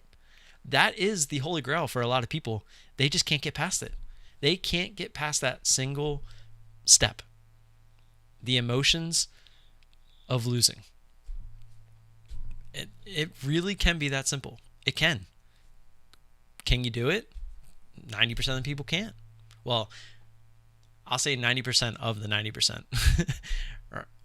Now, it's not probably not even 90% because a lot of people never even get to that point because they don't ever even last long enough to get to that point. But that's a whole different story. Oh no, you did it again. How close am I? Oh, geez. Oh, I'm actually pretty close. We opened up Team ISW if you want to see how we use Scanner Mentoring Learning Center. Scanner's never wrong equals new GIF. Yeah, that's a good one. Team ISW is the way to go. I highly recommend it. I mean, I don't disagree. Hearing other people say it for me is nice. It makes me feel that I'm not trying to sell you because I'm not. Ask Brian. He gets mad at me sometimes because I don't try to sell enough. But I tell him that, again, trust in the process. I always tell him that. Like, trust in the process, man.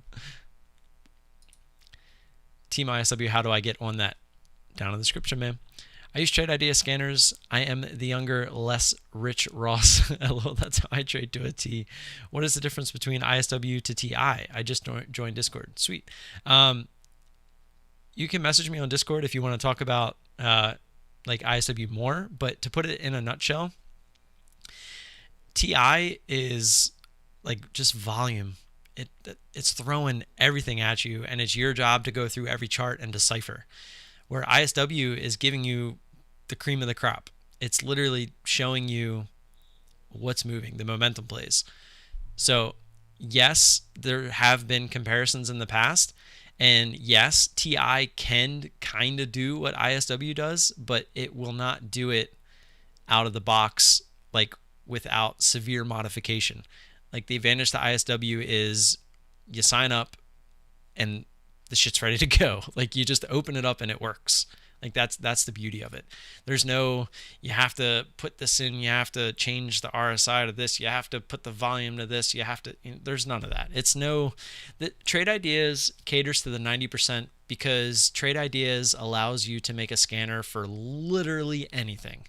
If you go on Trade Ideas site, you'll see they have symbols and there's thousands of them. You can make a scanner for almost anything.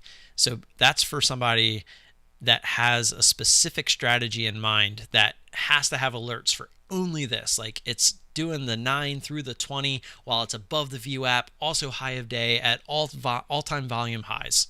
Like you can make that with Trade Ideas.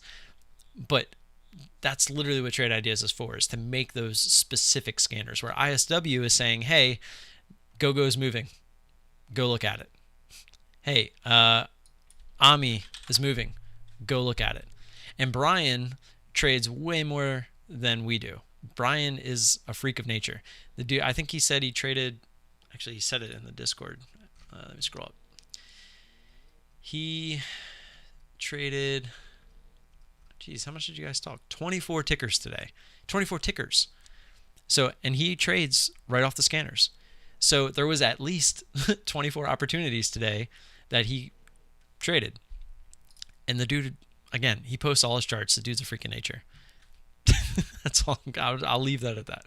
I'm catching up. We're there. Good pep talk, VT. Is that why you tipped me? I appreciate that, man. It was a pretty good pep talk. I really do think I'm gonna go back and clip it. Team IS. I actually missed that part. I use Trade ID. Yeah, okay, so I'm caught up to that. Are you using DOS? You have amazing hot button setup. Do you have a video about that? Kinda, sorta. Not the current ones. But I do plan on, I've been actually slowly working on a full DOS video.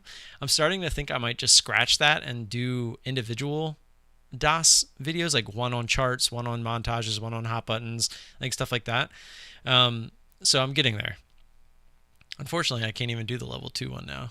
And I never did that one on the old ones, but yeah, Team, I've actually had some confusion about this in the past where people think that you have to pay for the scanners and then Team separate. That's not the case. If you do pay for the Team monthly, that comes with the Platinum scanners. Actually, you get some extra scanners that are only included with the Team, like the Ultra scanners, which is what I use. So yeah, a lot of people are like, wait, so I have to pay this for the Team and then this and for the scanner? And it's like, no, it's if you buy the Team package, it's all included. Like everything's included. Discord is in the description down below. Is it not in there? Am I calling myself a liar here? Let me pull up the link here.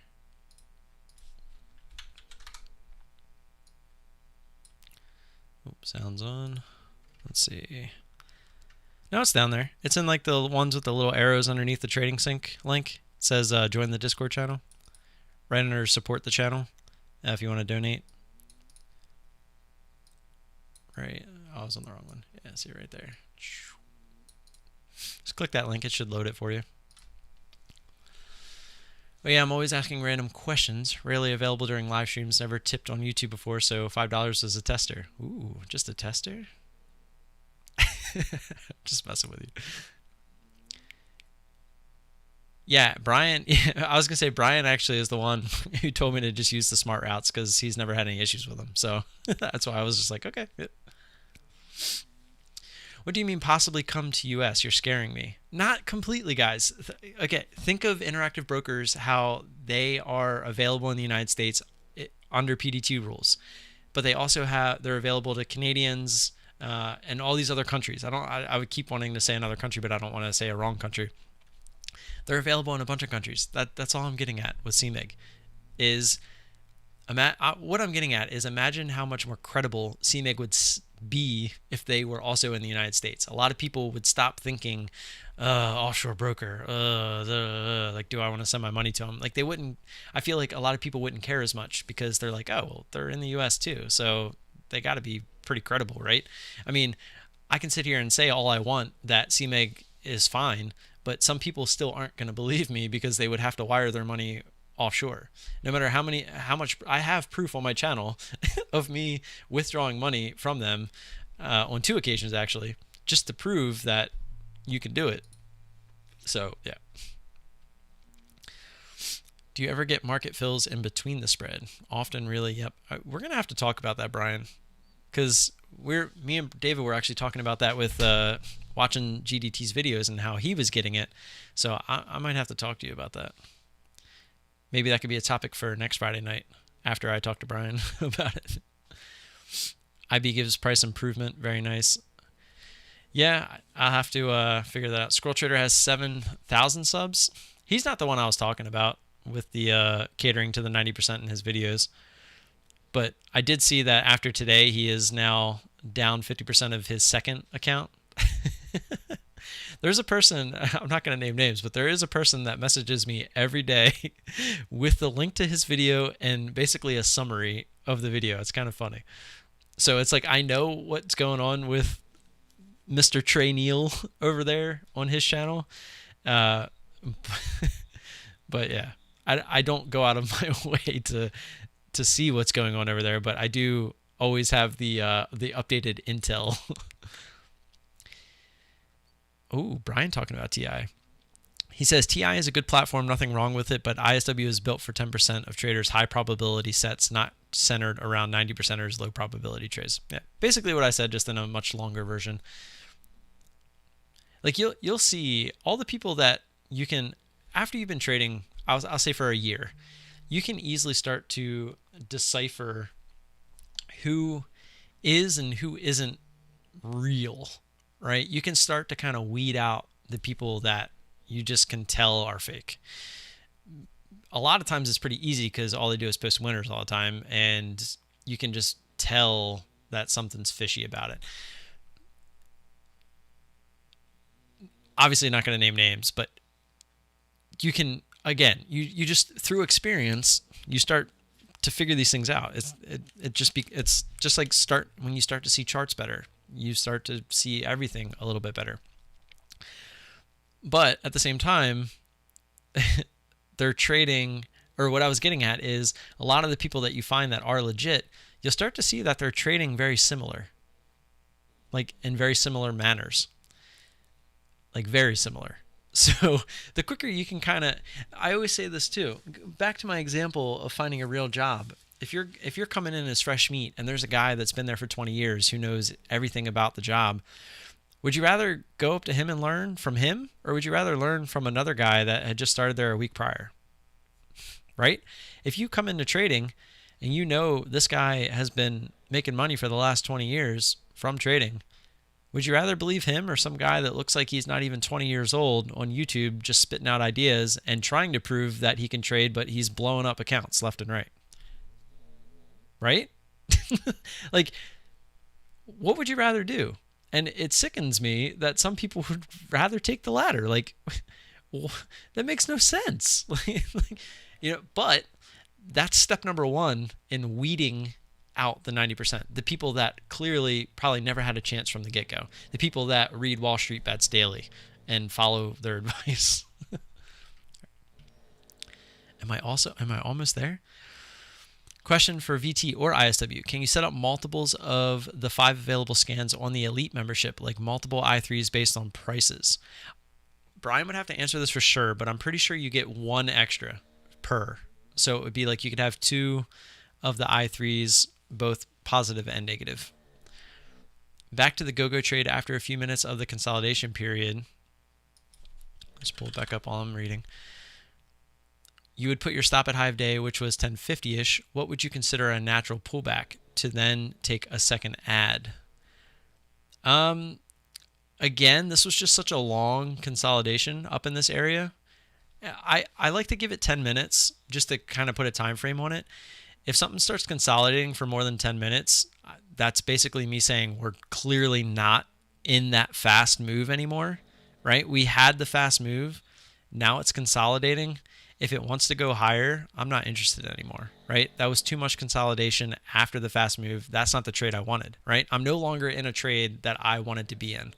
So there's no reason to let it go past high of day. I can stop out here, and what if it makes another move like this? Okay, well, I'd be reinterested, and then we could look for another entry. So your question is, what would you consider a natural pullback? A natural pullback is something like this. Like a pullback before it continues higher is probably about this, where it comes down about 25% of the move, consolidates, and looks to go higher. So this is what I would consider a natural pullback, which is, again, another reason when you start to see these happen over and over again, if it were to go high of day, I'm not interested anymore because the odds are it's going to continue against you, and it's just not worth the trade. It's not worth the additional risk at that point.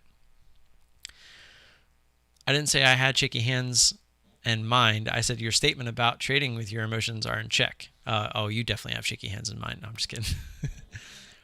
24, question mark, exclamation point. Brian, holy crap. I've never traded more than 6 to 7. Yeah, Brian likes to trade a lot. He'll blame it on the Rona because he's home all the time. He's like, there's nothing else to do. Might as well keep making money. What's up with the Kenobi watch list? Who's making that list? Well, it was Kenobi. I think Kenobi was a great guy. He was definitely a legit trader. I don't know what happened to him. He just kind of disappeared.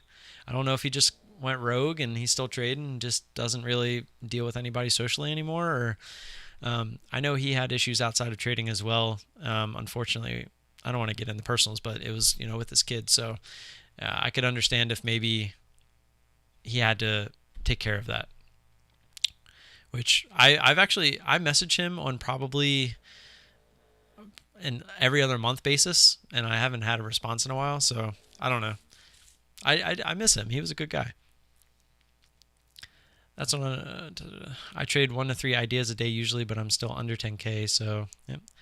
It's just proficiency screen time, yep. And a crystal ball that helps too. Oh, am I caught up? I'm caught up. LOL, I need to change my name to Slick Trades or something. I barely sing anymore. Slick J Music. The question is, if you barely sing anymore, could you sing in the first place? Just saying.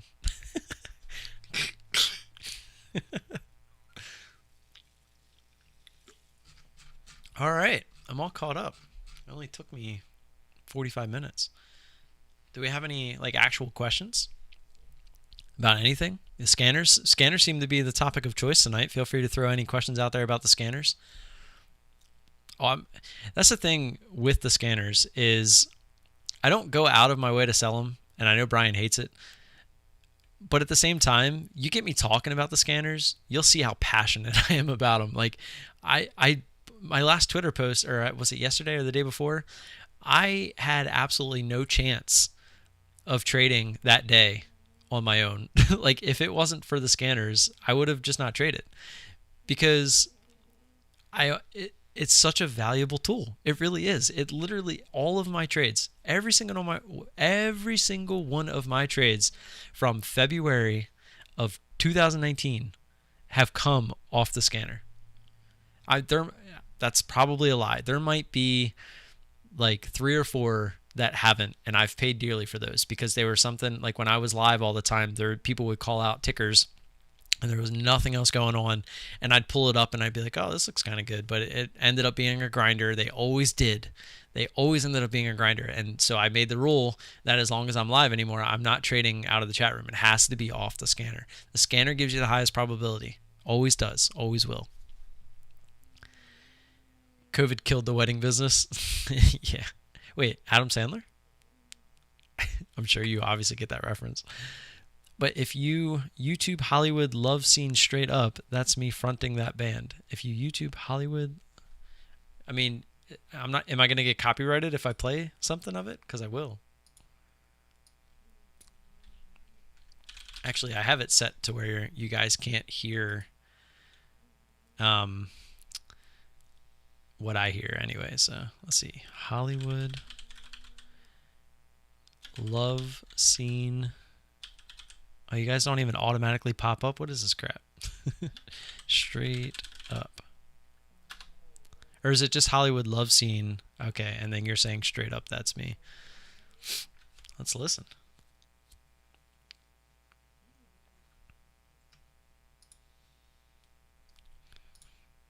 All right, I'll make it so you guys can hear, because you're right. Covers, I know they don't hit you for, so. It looks like it's some kind of a video, too. This is interesting. It's something we don't normally do. I'm going to see if it's too loud, but... no, it should be okay.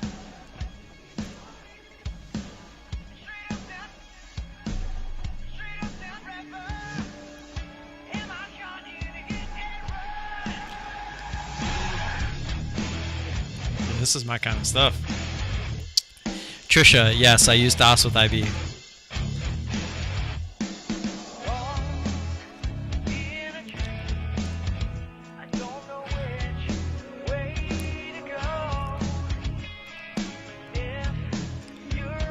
Tip your bell, man. I do filter, actually. Here. Let me listen to like another 30 seconds of this, and then I want to get to the chorus.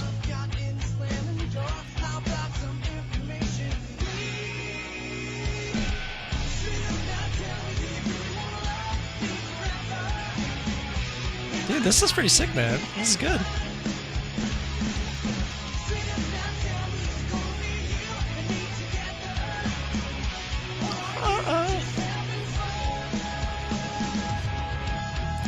That's some good shit, man. I would definitely listen to that shit.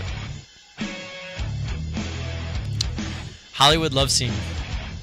Do you have any other stuff?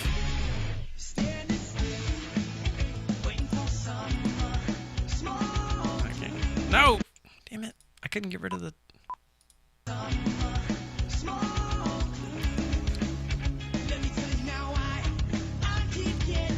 You know music's good?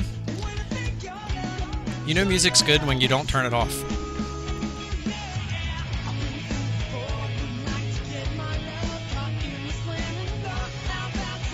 What happened, man? The band break up or something?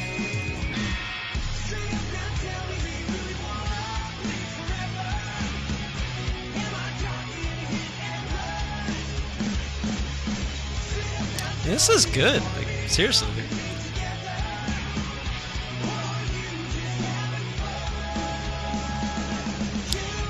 Was this live? I see her on a stage, or was this staged? Like a music video type thing?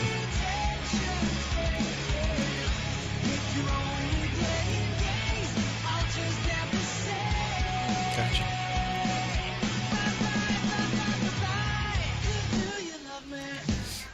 I was wondering if you guys would change pace like this. I was literally thinking it from the first chorus.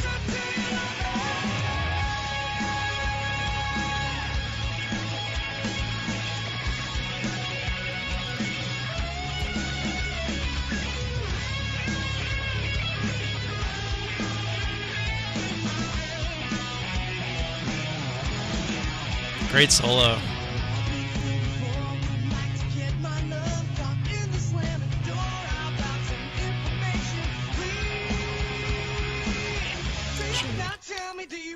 Love it. I love that right there.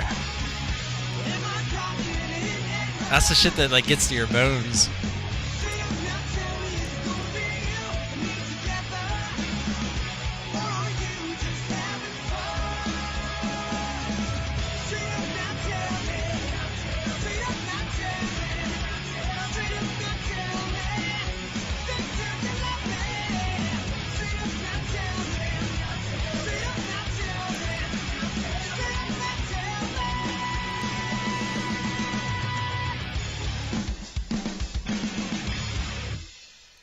Fucking badass, man. That was good. I didn't want to stop listening to it. That shit was good. I'm like sad that you don't do that anymore. I mean, that granted, that is my genre of music. Like that, if people ask me like what my favorite type of music is, it's definitely rock. So sometimes I'll answer like alternative rock, but it's rock. Like I grew up on it. I just love it. That was good stuff, man. Yeah, I'm going to trust me. Yeah, Paula Abdul remake. Like, let me just say, it was an unwelcome surprise. I was not expecting to pull that up and like it that much. So, seriously, that was good. I like it. I don't know who the Suicide Boys are, Boits. I think I'm gonna quit while I'm ahead for tonight. Maybe I'll listen to it off stream. I don't think we can top that though. I'm just gonna say.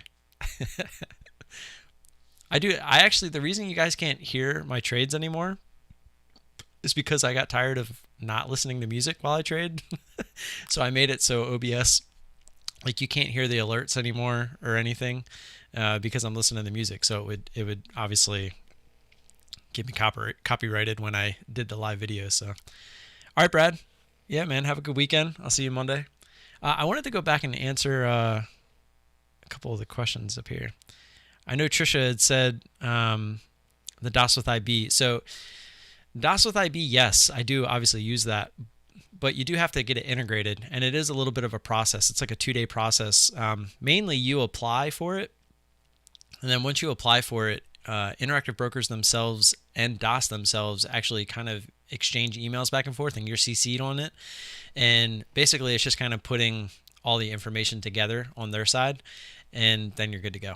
So I just wanted to kind of give you a heads up on that if you were looking to go through that process. And if you are, I think I saved, yep.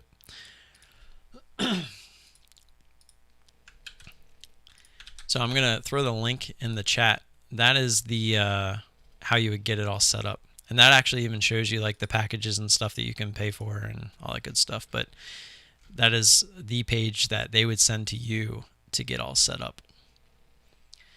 And there was one other question. Oh, is there a reason that you don't filter the scans to only 15, 20, or 25 I3 factors? So let me pull up the main scanner that I use. That's not it. Well, it's one of them. Is it this one? Yeah. So this scanner right here, the i3 Ultra Scan, this is the lowest priced one. I have two others, and the only difference between them is the price. So this one you'll see I have, it goes from 1 to 40. And then the other one's 40 to 100, and I'm pretty sure it's 100. Let me see.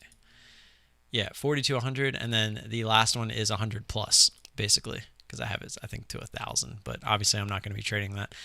Which Brian just updated the code some, and he actually has it working because it worked the last 2 days to where the higher price stocks are now actually alerting on the scanners. So it's pretty awesome.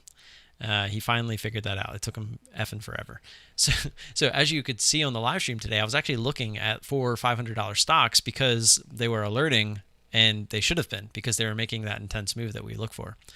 But as you can see, min I3 here, I actually thought I had this set to 25, but I don't. Maybe I lowered it back down just because it's been a little bit slower lately. I don't remember lowering it, but maybe I did. Or maybe I was showing somebody else something and then I saved it by accident.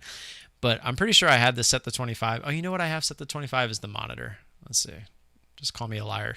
Yeah. So I have that set to 25. But basically what that is to do is the monitor will take anything that alerts on the scanners and it'll throw it up here. So it's kind of like a tracker. So if you are trading something and you're not necessarily paying attention to the scanners, you can look up at the monitor to see if you actually missed anything that alerted past that certain point. So if anything went crazy while you were in a trade and you might have missed it on the scanner itself, you can just have the monitor up and it'll actually show you those things. No, Elite does not have the monitor. You would need at least the Platinum for that. You also, with the Platinum, get another valuable thing, which is the float as well. So that way you don't have to look up the float. So like on the scanners itself, you'll see that the float is on here, but on the Elite it is not. It's an additional feature. You have to keep in mind too, that all comes from a business perspective. When Brian was making these things, float was added later on. You're welcome. And it's a very valuable thing to have front and center, right? So it's something that would be worth paying more for. And so that's kind of the theory behind that. And same with Elite and getting things like the monitor and the quick look and stuff like that, it's worth a little bit more. The team package, you get the Ultra Scan, you get the chat rooms, that's worth a little bit more, right? So that's kind of where that comes into play. It's not just like a pay one, get all thing. And the difference between the Ultra Scan and the regular i3 is the Ultra shows you things that are not only moving fast, but also at high of day or low of day if you're using the minus i3 scan. And the advantage behind that is we all know that we're getting that extension away from previous resistance, aka something like GoGo extending away from previous resistance, right? And it's also high of day. And it's not going to go off of like high of the last couple of days. It's going to go off of high of intraday. So technically this could have been alerting here, like at 975, but say the intense move was after a big bounce. Like say this thing dropped all the way to 9 and then made an intense move up to like 925. This wouldn't show on the Ultra Scan, but it would show on the i3 scan because it's not at high of day as well. Where something like, was it OMI? No, OMI went straight up. But let me see if I have anything else that's up. No, it looks like everything I had up was just straight up for the most part. But you'll see tickers that go down to begin the day, and then they'll make an intense move up later in the day, but they're not at high of day. GDT used to trade those all the time, and they work. But I fancy these previous resistance lines so that I can look for, like, imagine this was all one day, right? Like, let's put it on like 15 minutes will probably work. But like, let's say these are the candles and just don't look at pre-market after hours. And then all of a sudden we get this spike up, and as it's spiking up, it's still not at high of day. That would be on the regular i3 scan, but not the Ultra. And I like using just the Ultra because I'm more interested in stocks that are only at high of day. So hopefully that made sense. If not, maybe Brian can help explain it a little bit better. Impressive if you can trade as good as you can sing. Money.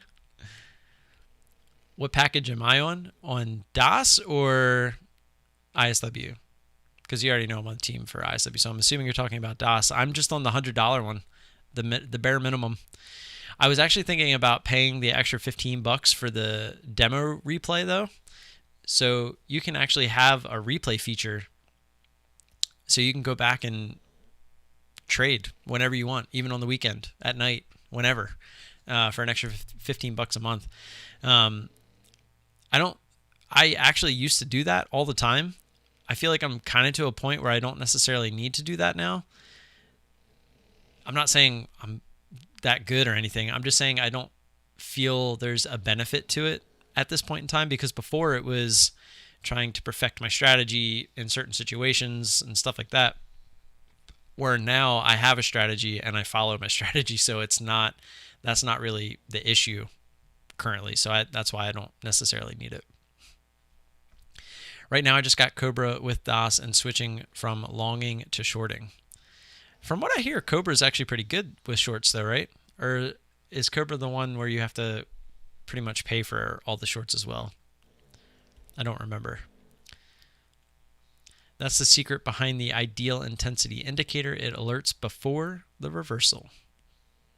Makes a valid point. Did I miss something that George said?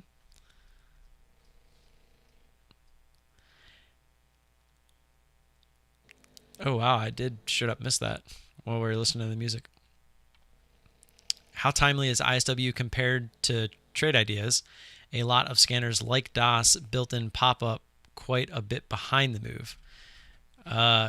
Go watch my live trading. I post on my, not all of my trades are live, because sometimes I just like I'll forget to hit record, or just not in the mood to edit the video, or whatever it may be. But I post pretty much all live trades. If you go back, I have the scanner on the screen and you can see it. Actually, let's I made a pretty cool little video. Like if we just go to our current video here. Yes, I just said that. And we go down to the Intensity Stock Watch link, click that. It'll bring you to my page here. And I actually have this video that goes through like the entire scanner. I need to remake this video because a lot has changed since then. So I am going to do that. Again, a lot going on right now, but we're going to get this figured out. Hey, Mom. Yes, that is my mom. For anybody that's new here, Laura is my mom. She's my mom. I'm not drinking tonight, just drinking a Coke Zero. I could use a drink, though, I'll tell you that. What I was getting at is this little video that I made at the end. For questions, feel free to let me know. But here are a few live examples to kind of leave you with. And I look forward to talking to you guys later. Enjoy. Let's see if this kind of works.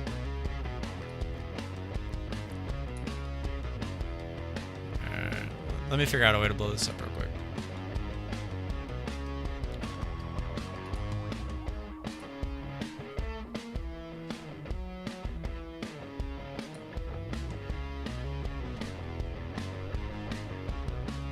Okay, that should work.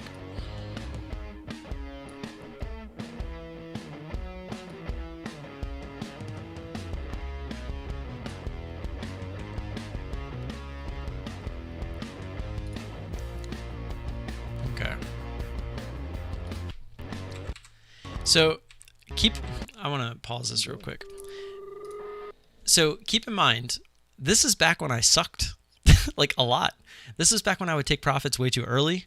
This is back when I wasn't that good at take profits. Now keep in mind, I also cherry picked these trades just to show off the scanners. But at the same time, this is what all the typical trades look like. You'll see me post these day in and day out. So as we watch that, I just wanted to give you the front. Brian, at lunch today, I was telling her how you think highly of her, so don't raise her ego too high. Right? We need to keep her down at like a 6. We don't need her up at like a 9 or a 10, because then she'll like start trying to, control the world or something. What are we gonna do today, Pinky? The same thing we do every day. Or what are we going to do today, Brain? The same thing we do every day, Pinky. Does anybody know that, or did I just date the crap out of myself? All right, George, have a good weekend. Have a good weekend, man. You'd think there's something in this Coke Zero, but it's just Coke. Cobra is great for finding hard to borrow, but you got to pay for them. Gotcha. And then that was Trisha was saying they have some free also.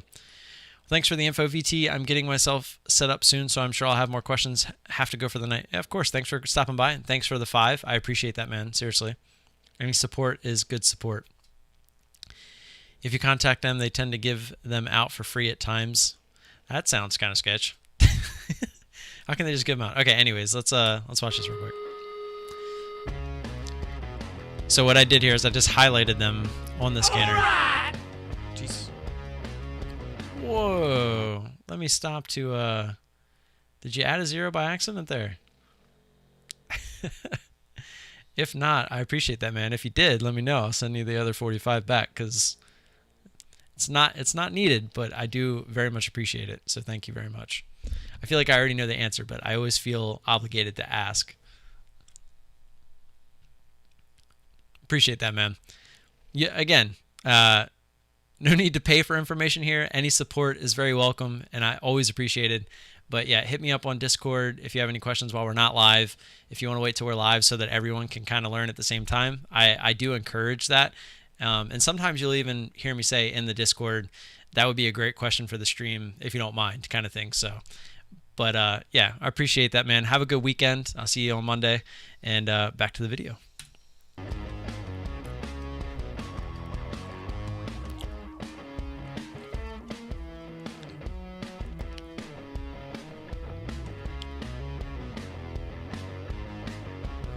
There's a lot of cropping in this,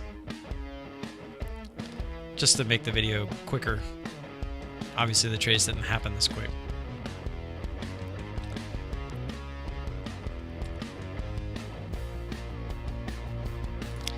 Now I want to pause this just to show you guys.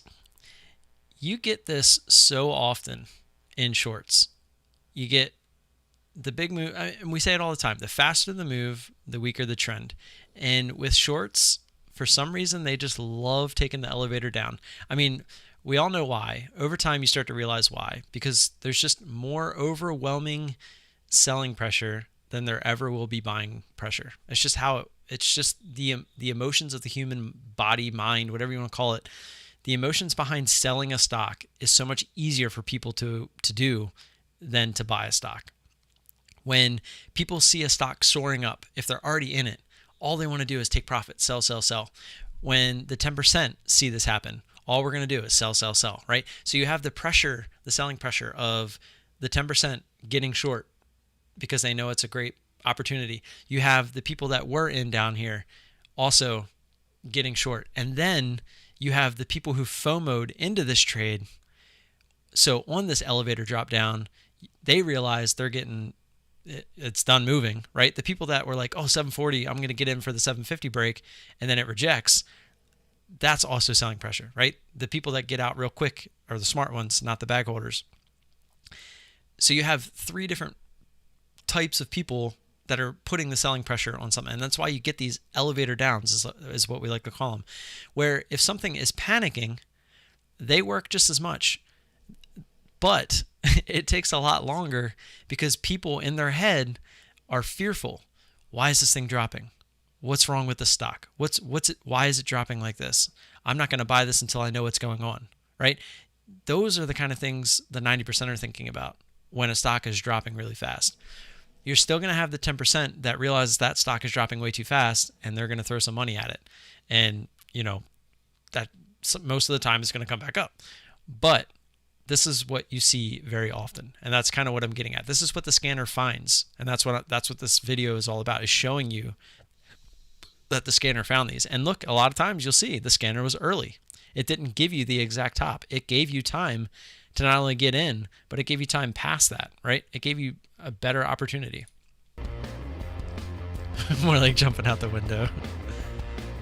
I mean, look at it. That's why I stopped it there, because I knew this continued down even further.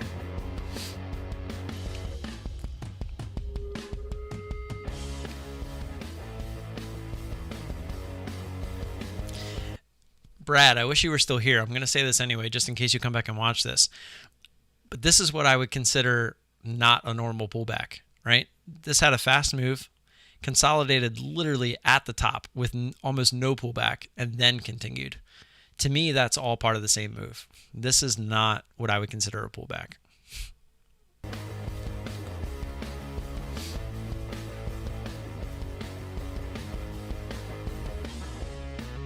Look at me scaling out.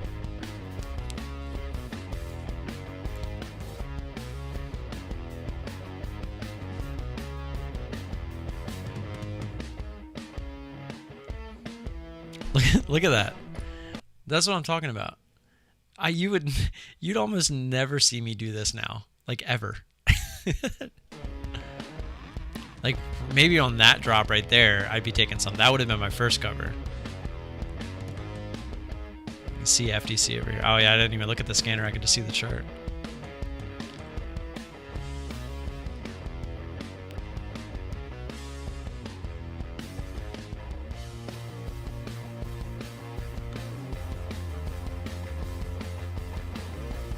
It's kind of an iffy looking one. Look at VWAP's like all the way up there. It's kind of crazy.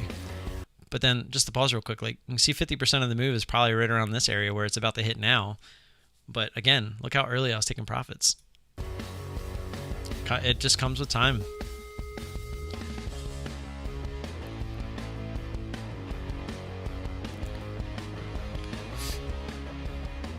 And just look at that. See that extension? It's beautiful.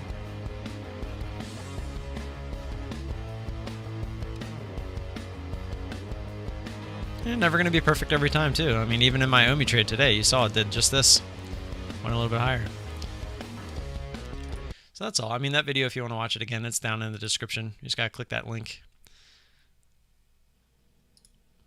and load up their YouTube for later. Mom, I'm going to have you listen to this earlier. It was actually, oh, he's still in here. Slick actually was in this band. He still didn't tell me what happened to the band, but the Paula Abdul cover that he did was pretty badass. 11 years ago? Yeah, your voice is probably shot by now, huh?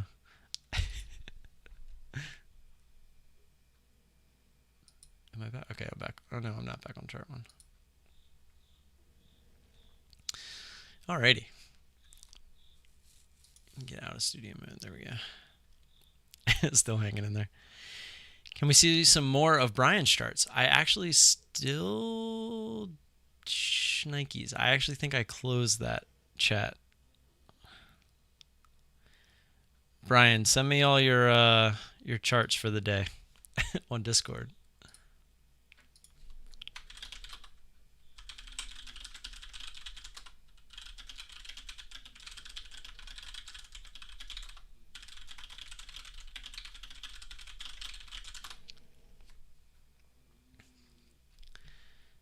Yeah, David, if you have them open, feel free to send them to me real quick.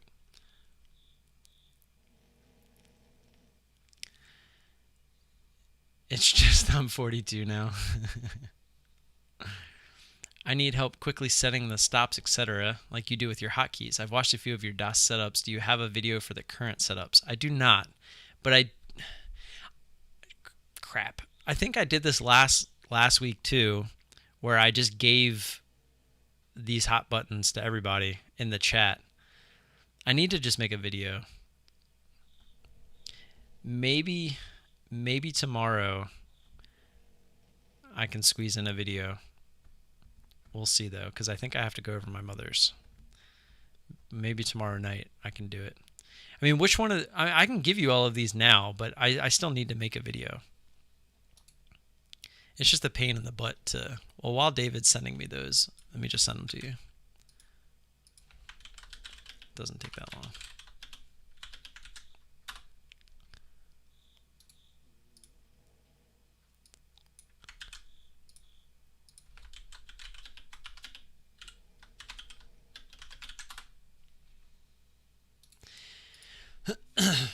So the other thing too, with the stop max, George, if he's still in here, he's been having some issues getting it working, which I don't understand why, because I went back through them and checked, and it works for me and it works for someone else as well. So just, again, always use a demo account when you're testing these, just to be safe.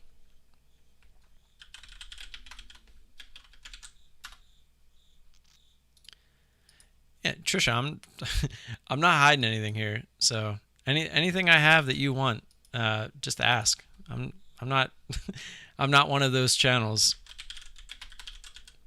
We're here to beat the market together. So anything I can do to help.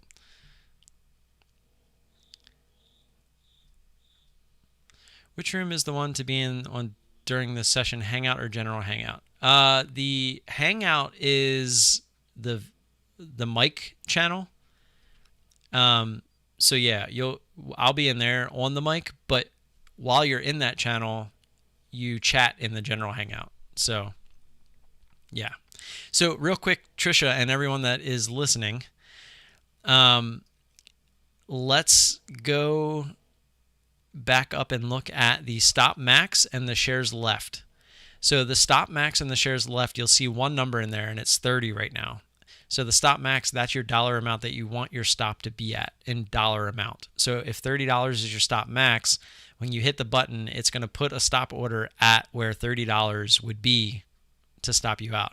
For shares left, this is going to show up in your price column. It's going to tell you how many shares you have left at the current bid price based off of high of day. So say I get short here on OMI at 25.45, the price goes up to 25.95. As it's coming back down, let's say it's at 25.40 on the bid, I could hit my shares left button, and it's going to tell me at 25.40 how many shares I could add to the position so that if it goes back to high of day and stops me out, it would be $30. So that's how that button works. Just to let you know.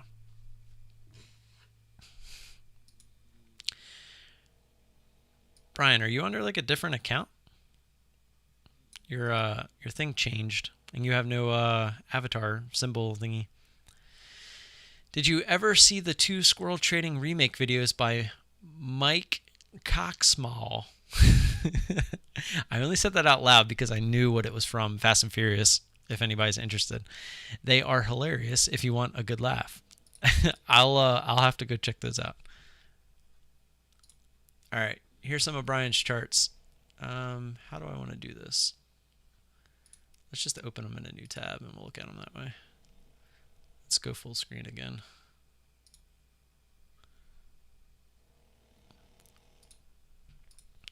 All right, so here's some of Brian's trades from today on W. Looks like he actually stopped out of the first trade here on W and then got short again on this secondary move. And keep in mind, look at the price of this ticker. This isn't actually a normal. This is the last couple days ever since he implemented the higher price. Look at what he did here, and this is something that is good. I didn't realize my thing was zoomed in already. Whoops, I have to reset that. He realized the descending triangle. He realized the fake out, right? He realized both of those things, and he added to his position, right? That's something that I need to get better at. He's really good at it. Tesla, look at this chart. I will say it is kind of a mess, but look at all the red on top of the green, right? And now keep in mind, he traded, what was it, 24 tickers? This is just one ticker. That was what I was trying to get at earlier. This is just one ticker. I didn't say it was just one trade. It is one ticker. So there's a bunch of trades on one ticker. But you'll notice a trend with Brian. There's a lot of red on top of a lot of green. Here's a pretty standard looking one. It's funny. Let's go from Tesla, almost $500 stock, to a dollar stock. And I'm actually curious, Brian, did you make near the same amount? Because it's all relative, right? He'll tell you that day in and day out. It's all relative. Look at, I thought you drew a trend line, but that's just where the current price was. It was like right on that previous resistance. Beautiful trade here on the IDEX.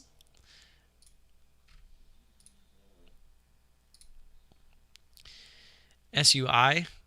So this actually looks like a cut. I don't know if it was for break even. It actually looks like it's probably red, right? Because it looks like the majority of the position was here. I don't know how much the hammer was up here.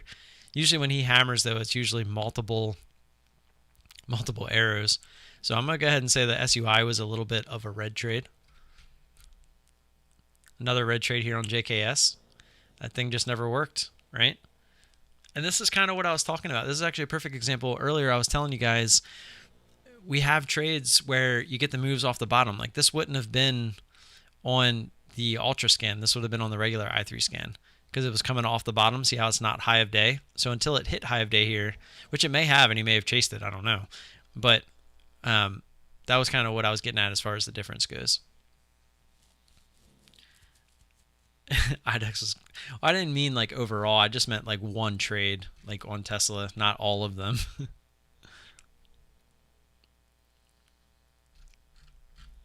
Okay, that was the 2 on that one. Here comes one of the 6 bangers. HMHC. Do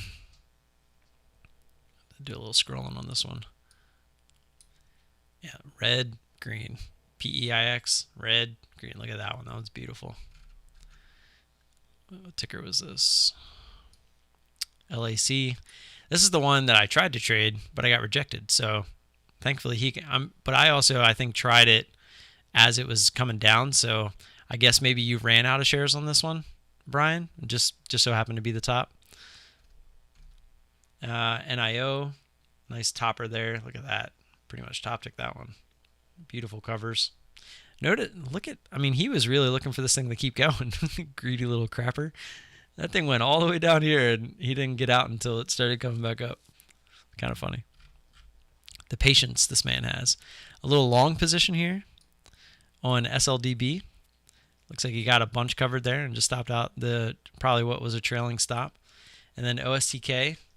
Looks like he had some fun with OSTK. I remember actually he was talking about this one when I was still around, I think. Yeah, this was early. I think he said something along the lines of now it's getting serious on OSTK. He wasn't flirting anymore.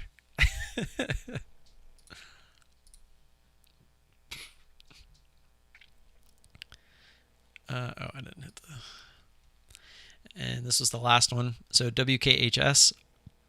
This was a hangover for sure. See the hangover player?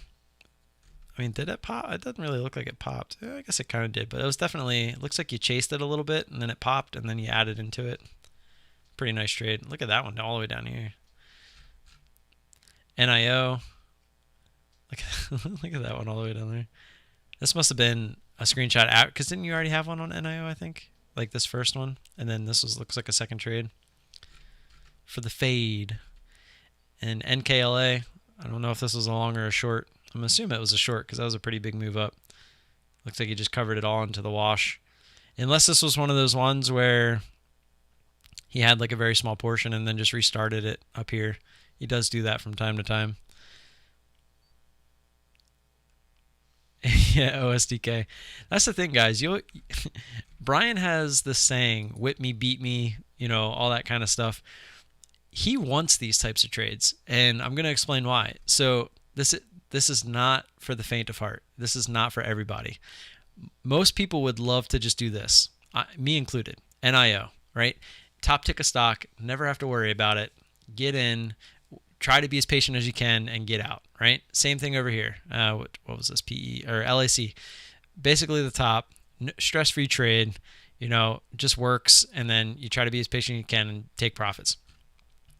Brian, on the other hand, he starts smaller, right? He starts with the anticipation that something like this could happen, so that when it does happen, he can really build into a position. Because think about it.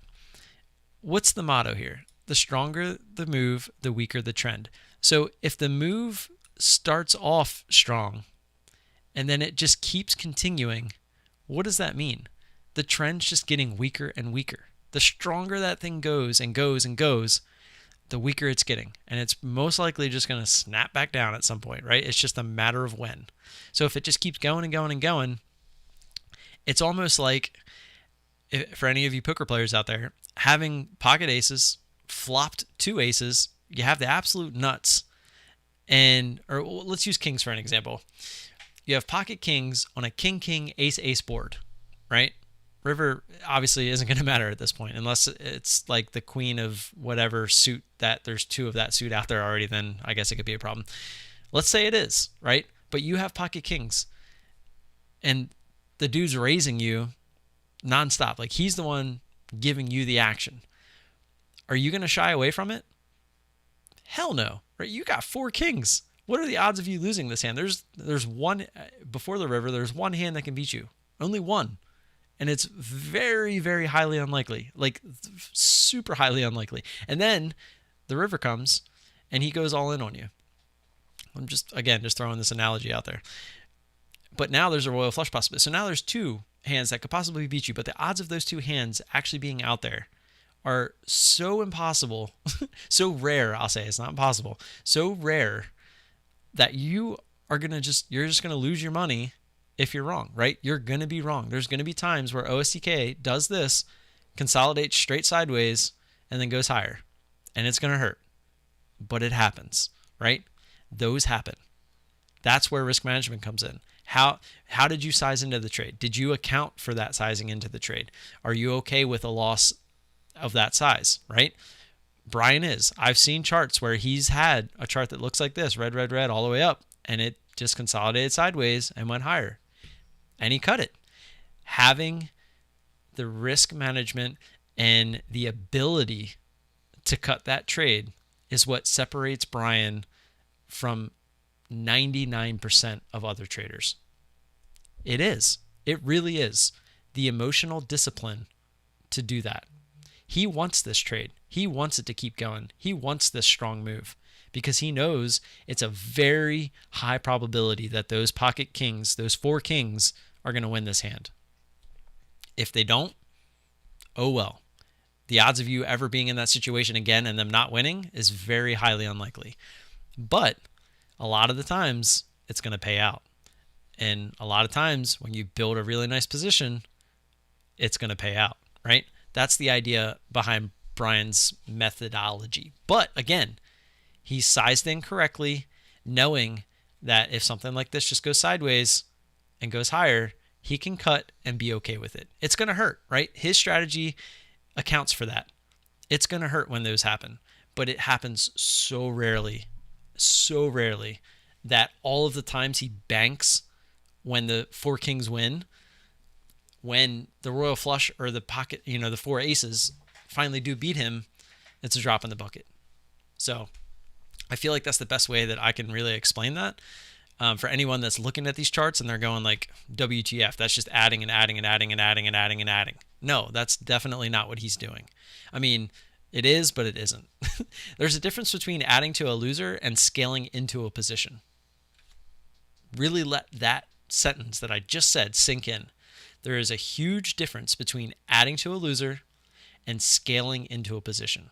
And what you're looking at here is 100% scaling into a position. It is not adding to a loser. If you saw the same chart consolidate sideways for like 15 minutes, 10, 15, 20 minutes, and then go higher, and there's no cut, and then there's adding, now we're in a whole new ball game. Now you are adding to a loser. Now you're just getting cocky. You're fighting the stock. You don't want to lose. There's something wrong there. That's a problem. That should clear it up. When I throw up, it's time to cut.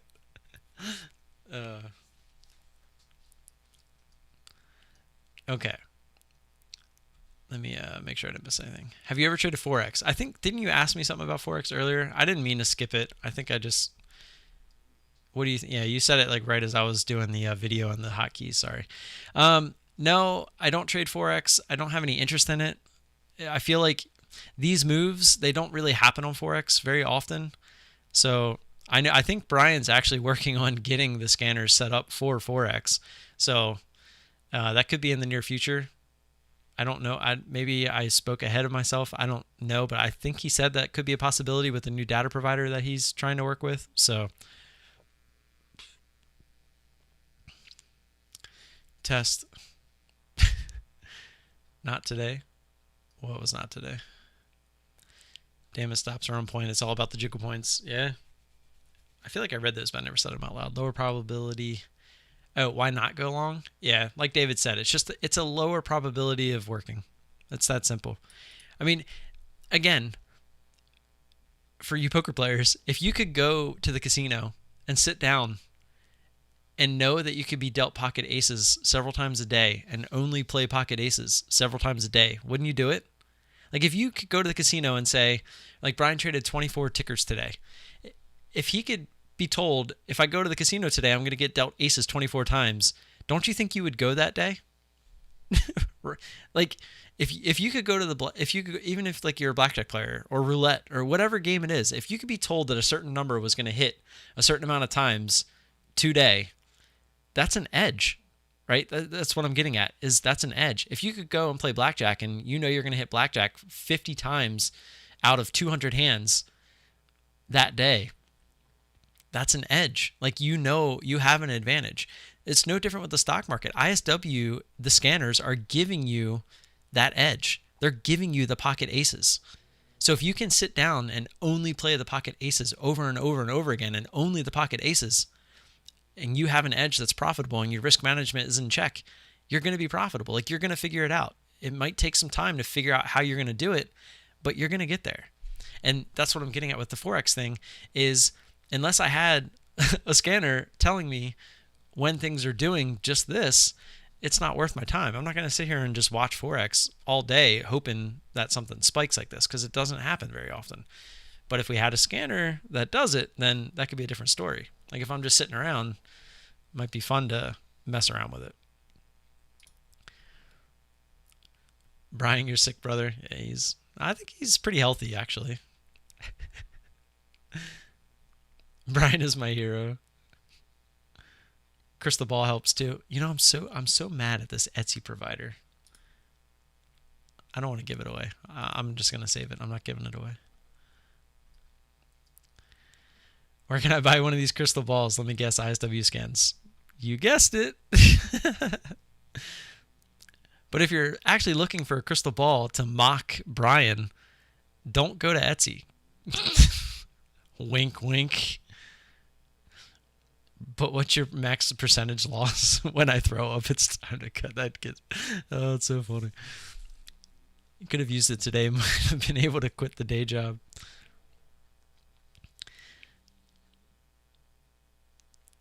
So 100%. No, it's not 100%.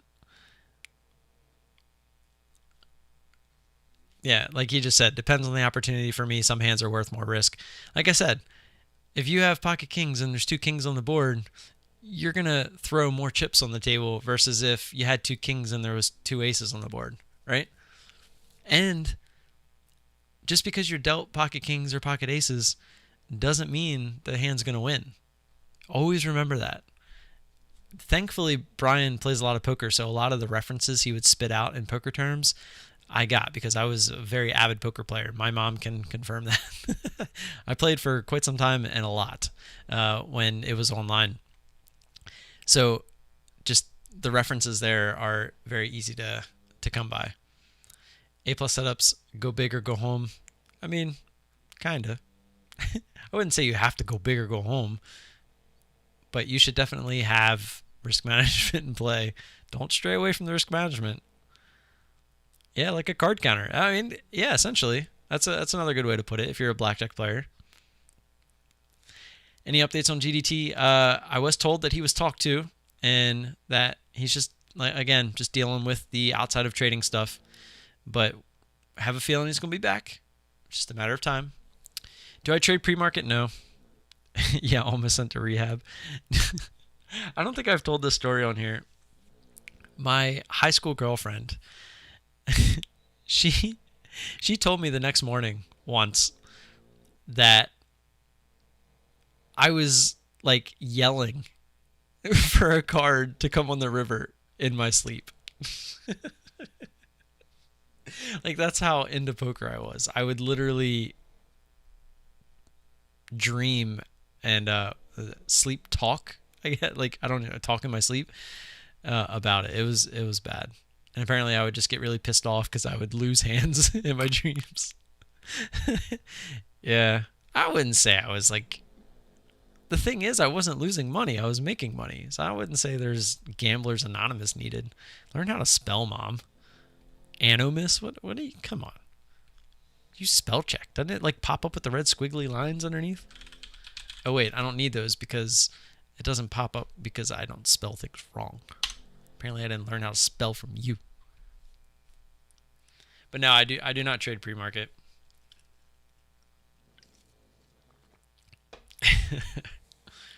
I was showing Mom, I was showing everybody what we ate for lunch. It was very yummy.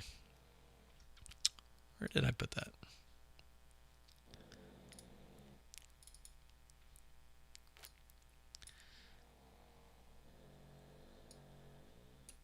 What the? I can get a closer picture of it now.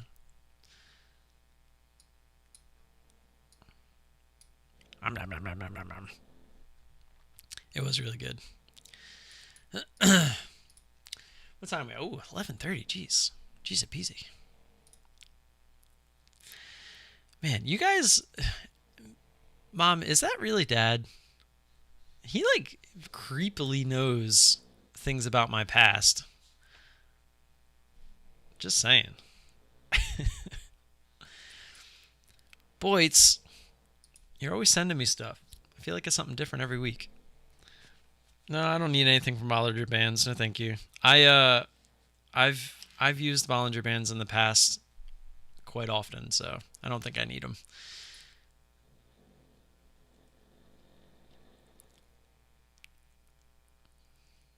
I mean, I used Bollinger Bands for quite some time to the point where I could look at any of these charts and I could probably tell you where the Bollinger Bands are. Oh, okay. You should sell them then. Seriously. If they're that good. You guys talk offline? That would be even more creepy. You know, Brian, at lunch today, she asked me if you were single. and she has a boyfriend, and you're married. What does this world come to? My mom's kicks on my webcast also. It's the reason for the Sebi. Mom calls me Sebi baby. Shout out to the moms. Come here, Sebi baby. They just tell you when a stock is in a big euphoria phase. Well, isn't that what we're already talking about? I'm confused. Yeah, I remember talking about the wooden spoons. No, it haunts me. I think what haunts me more is the fact that it changed to a rubber spoon. At least when she was hitting me with the wooden spoon, it would break. The rubber spoon never broke.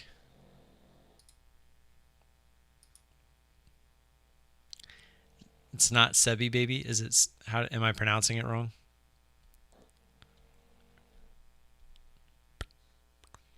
It's part of my job as a mom to try and embarrass my sons. Yeah. Oh, Sebi baby. You know that's how she says it. Just not when she's on the microphone. It's probably like, "What's up, Sebi baby?" But you know behind the scenes it's like, "Sebi baby, oh you want a Sebi baby? I want a Sebi baby." You didn't hit me. You just threatened. If you only just threaten me with the wooden spoon, why would I run for my life? Why did I run away from home and hide up at the park and hear you guys drive by in the car screaming for me to see trying to find me? My mom abused me. No, I'm just kidding. Seriously, she didn't abuse me. She was teaching me valuable lessons.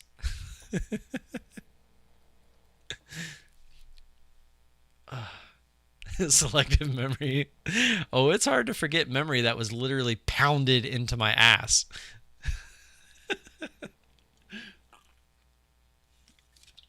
Oh, how we live in different times. I turned out just fine. Just saying.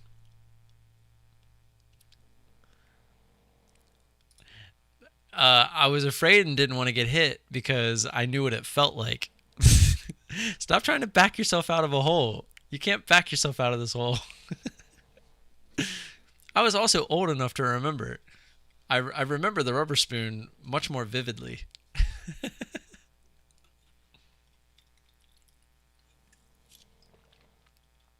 Guys, do not take my mom as a kid beater. She's anything but. The only time she ever threatened me with the wooden or rubber spoon was because I was being a very bad kid. I was a very bad kid. I will not deny that. Quick question. Does the trading journal you recommend track all of your trades like in a PDF? It tracks them. Here, I'll just show you.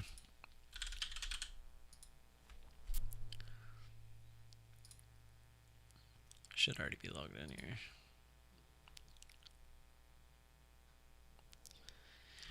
So it tracks them in a journal fashion. So like anytime you input a trade, you'll go in here and it'll list it. And you can actually change what it shows and what it doesn't show. So you can have all kinds of different options in here. When you add trades, you just click add trade. And for DOS, all you do is select DOS via this crazy list of brokers. This should all be standard. The current date will always be in there, but if you save it from a different one, you can do it that way. And what you do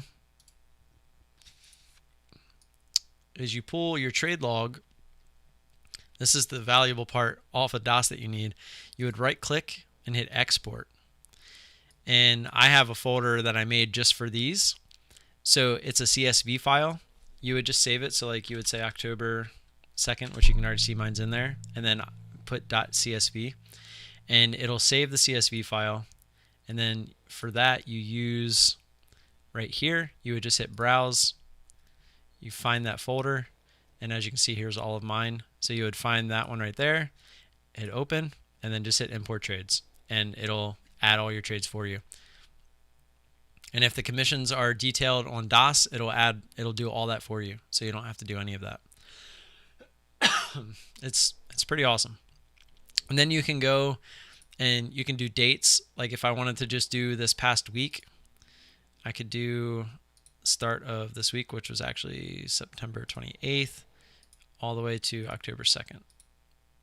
And then you can do it. You can do it that way. You can do it by symbol.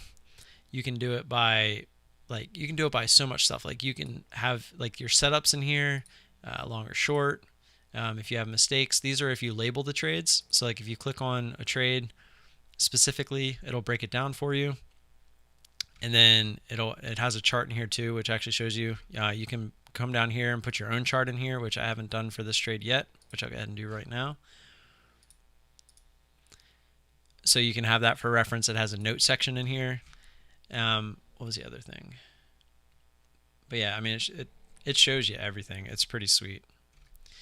You can, like, if you're in, like, if you swing trade, you could use it too. But here's what I was trying to show you. The setups, you can, like, if you have a specific setup that you used, you can type it in here so that when you're out in the main screen, you can hit setup here and you can choose just to see that setup if you want. So like if you have thousands of trades and you only want to break it down, by a certain setup, you can do it that way. You can do it by date. You can do it by specific symbol. You can do it so many different ways. But yeah, it's pretty awesome. Yeah, that's what we are using, the trade log.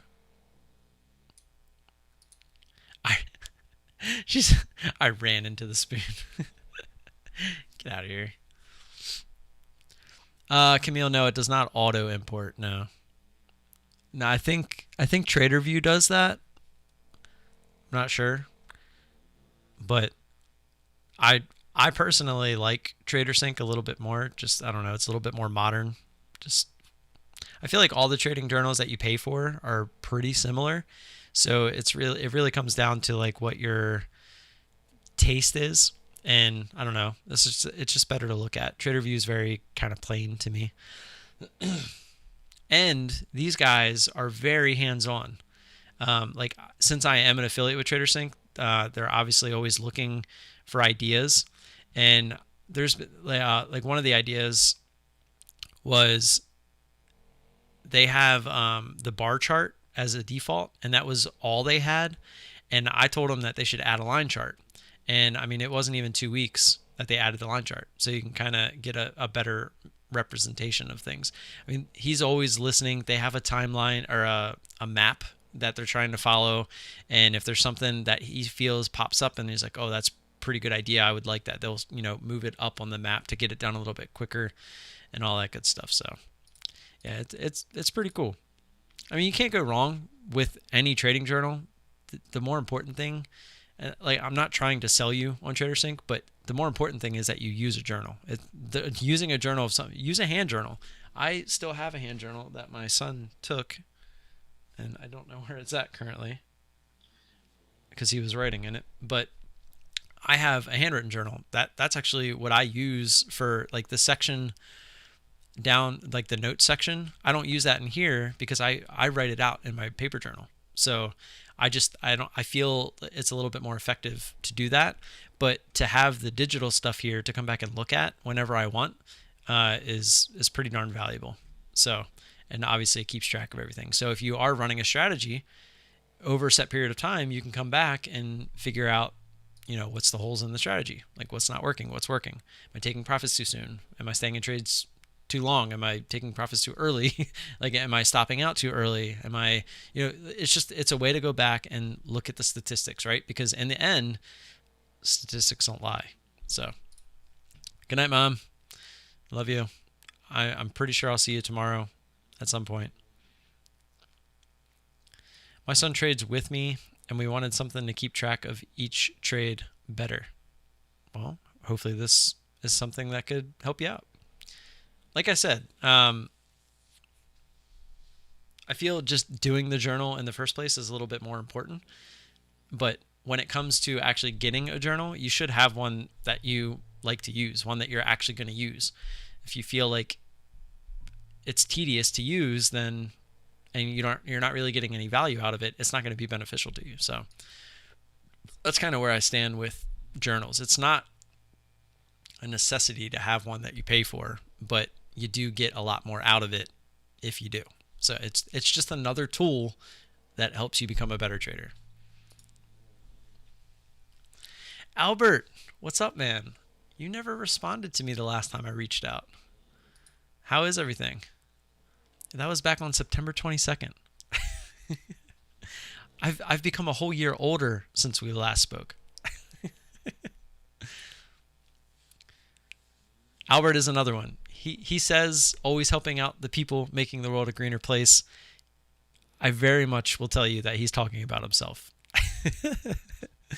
He's not. He's talking to me, but I'm returning exactly what he said back at him because it's very true. Yeah, I've been hiding. Been that long. I know. About to say you're looking wiser. Thanks. I'll take that. I'll take that.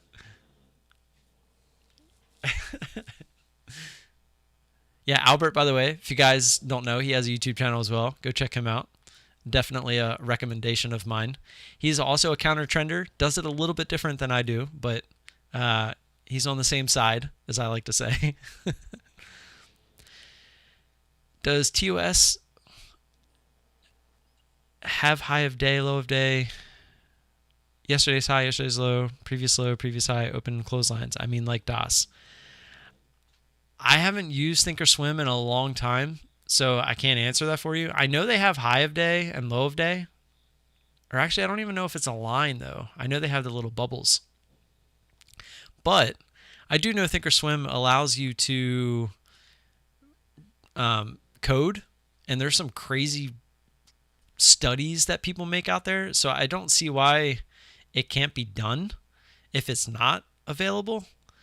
So I can't give you a straight answer because I don't know the answer, but I do know that there has to be a way that it can be done. Yeah, Albert must have blew up or something. Hasn't posted in 3 weeks. Nah, I'm not gonna say anything out loud, but yeah, I know Albert had some other stuff going on, so I know he was dealing with it. I know that he didn't actually blow up, or I mean, maybe he did. I don't know. Yep, he's a furu, guys. Nah, Albert's one of the good guys, 100%.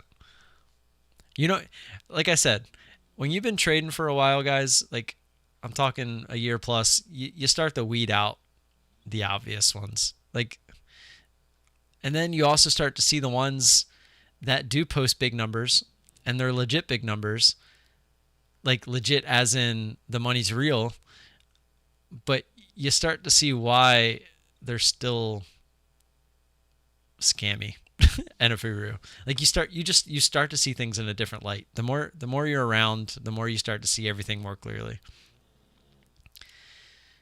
Yeah, B for short, Albert. You can just call him B or ISW. Don't give him the satisfaction of calling him by his fake name, Brian. I'm gonna say it until I see his license. I'm not convinced his name's Brian. Dang it! I just gave away that he's gonna come to Vegas with a fake license. Just.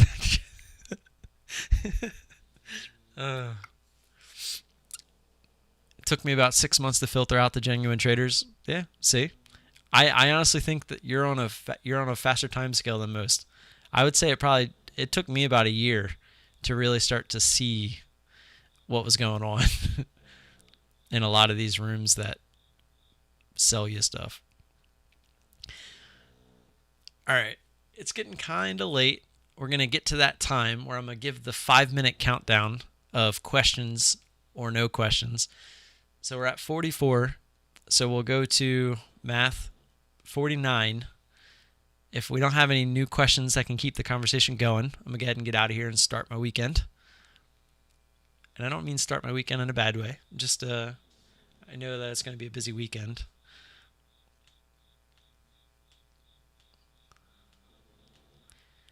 I will say too, usually the most genuine traders are the ones that are harder to find. They're usually harder to find because they're not out there trying to be found, trying to be noticed. Because what do people have to do to sell their stuff? They got to be noticed. They got to be out there, right? The people that are kind of just lurking in the background, not really trying to be noticed, they're usually the more genuine trader. I'm not saying they're always genuine, but they're usually the ones that are more genuine. The ones that are not catering to what we know are the 90%. The people that cater to the 90%, what are they after? They're trying to trade like the 90%. That usually means they are the 90%. So you see channels come and go a lot. I'm just going to say that out loud. Do you use a pattern when you trade? What's your favorite one? The only pattern you'll see me use is descending triangle. I don't really use any other actual patterns. I'll be straight up with you. In my journey, back before ISW, I traded every pattern. Head and shoulders, support and resistance, Bollinger Bands, like the alligator indicators, the little thing that people would call snake with the Bollinger Bands, where it squeezes real tight and then it finally picks a direction and it snakes its way out in one direction. I traded everything, head and shoulder. I think I already said that. ABCD pattern, what you name it. I was trying. I was on Google. Again, this goes back to how hard are you willing to work to make this work? Like to make this a career? To make it work overall? Like I'm stumbling on my words now. Because the more dedication you have, the more you're going to learn what works and what doesn't work. I traded everything. I mean, everything. I was literally a strategy whore, basically. I tried them all. And I couldn't find anything I liked. And then lo and behold, here comes ISW, and it just fell into place. It just fell into place. It really did. It took a lot for me to realize that I was trying to make something so simple more difficult than it had to be. I made mistakes within my own strategy. I didn't blame it on anybody. I blamed myself for it. It was my fault. But at the same time, I still thought that there was a way to improve what I was already doing, when in reality, all I needed was to improve the ability to lose correctly. I've went on rants about this before. Losing is way more important than winning. Anyone can win. How you lose in the stock market is what defines you as a trader. 100%. How you win will matter. You need to learn how to be patient. You can't just be taking profit. Everyone always says you can't go broke taking profits. That's bullshit. Complete and utter bullshit. Anyone that says that, just don't listen to them. Go just delete their YouTube channel, unsubscribe, don't listen to them. It's bullshit. You can take profits too early over and over again. Over and over and over and over and over again. And you're going to stack up these wins, but then it's only going to take one loss to wipe those all out and then some. Because all you did was take profit. Oh, I'm in profit. Okay, I got to take it. I'm in profit. I got to take it. But you were taking them too early. You didn't have a strategy to let the winners go. Let them work for you. Let them get to a point where they can make up for a loser later down the line. Because then, when you finally do lose and you don't know how to lose correctly, you become a deer in headlights. You let your emotions get to you. You know that you should have cut a trade, but yet you're still in it. Then you're done, right? Losing is way more important than winning. Anyone can win. How you win can be important. But like I said, anyone that says you can't go broke taking profits is full of shit. I'll just tell you that straight up. See you, Jag. Cup? Yeah, cup and handle. Yeah, that was another one. Dude, I've traded them all of them. Ask Devin. If you ever get a chance and you're in the Discord, ask Devin how many pattern me and Devin's another one, guys. He's rocking it. He started before I did, but we met kind of, within our journey with each other, and he's progressed a lot. But we would literally get on at night for 2-3 hours at a time and just study a pattern, whatever you want to call it, trying to figure out what worked best. And I mean, that was just what we did. That's how bad we wanted it. And he's doing really well. He found his niche. Is like the complete opposite, not complete opposite, but he likes to trade a different way. And that's the beauty of this, right? There's so many different strategies that can make money. It's whatever fits you. I could sit here and show you Brian's charts all day and all night, but it doesn't mean it's going to work for you. It's not going to work for a lot of people. There's a reason that a lot of people don't trade that way, because they can't handle it. Like I said, a lot of people just want the top tick with no stress, and then it falls back down and you take profit the best you can. The ones that you got to win or cut are the ones that go against you, right? You need to learn how to play those. Those are the ones that make this strategy too hard for a lot of people. They can't handle that. A lot of people are right in or right out type of people. Either they're right or they're wrong, and they'll get in, they have a hard stop, all that good stuff. Playing the front side of a move, it's not always that simple. So when the video heading starts, I made money day trading today, proceed with caution. I mean, it's not always the case, but yeah, it usually is. Brian with the trading is easy. Just buy low, sell high, repeat. I mean, he's not wrong, right? Sometimes Brian will be in a trade and say it's like a $10 ticker, and he's like, all right, like he'll say he's in, and he's like, but I'm expecting 1040. You'll see us all in the room after that effort goes right to 1040 and turns around. We're just like, what's going on here? It's crazy. The dude's good. Again, he's been doing it for a long time. He knows what he's talking about. Do you see him out there on YouTube flashing around? No. Do you have any video about proper risk management? Man, I'm trying right now 100, 200, 400 scale in, 600 last to get out with small loss. I'm so bad at this. Like, I make time for these Friday night live streams, and I haven't had any time for extra videos. And like, risk management's one of them. The scanner's another one. DOS and the hot buttons, it's another one. Like, it's like I know that they need to be done. It's a lot of people don't understand how hard it is to keep up with this stuff. And there are guys out there that somehow do it, but they also don't have a wife and two young kids. So it's tough. It's a lot. And yeah, so no, I do not have a video about proper risk management, but it is something that I would like to make.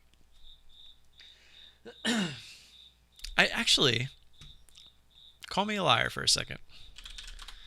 It's not a full-on risk management video, but I did just recently make a video. It was like an emergency video. And so I'm going to send this to you. Maybe it'll help. Maybe it won't. If you need more, we'll get it done. Always feel free to message me in Discord, guys. I'm always available in there. I might be asleep or something like that, but I always get back to everybody. So if there's a question based off of something else, just ask it. I'll talk to you privately about it. There's nothing else to be said. And speaking of which, remember I told you guys, sometimes there's hard trades. This is one of them. Up, consolidate, and then went high of day. But look at what would have happened if I didn't cut there. Look at this thing just keep on going, right? That's why risk management is key. And look, where I cut, the price never came back below it. So even in hindsight, I can't say this would have came back down. Because look at it. The rest of the day just stayed up there, right? Yeah, the crickets, man. I think they're trying to tell me something. I actually found 3 of them today. Oh, I see. I wonder if that's him. Oh, he saw that I saw him. He's like flipping out. Let's see it.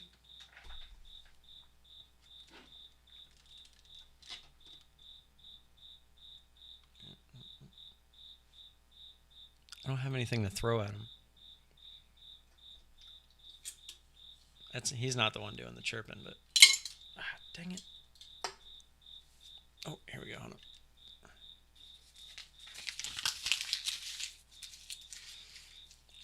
Ready? He's right by the toilet. Let's see if I can get him to hop. He's like, I'm not moving. It's a T-Rex. If I don't move, you can't see me. was a bad toss too. I was trying the hook shot. How do you not move? You see him right there, the little black spot? All right, last one. Now I'm just going to go take care of him. See if I got my hook down. Oh, there he goes. Oh, I bet you guys didn't think you'd be watching that right now.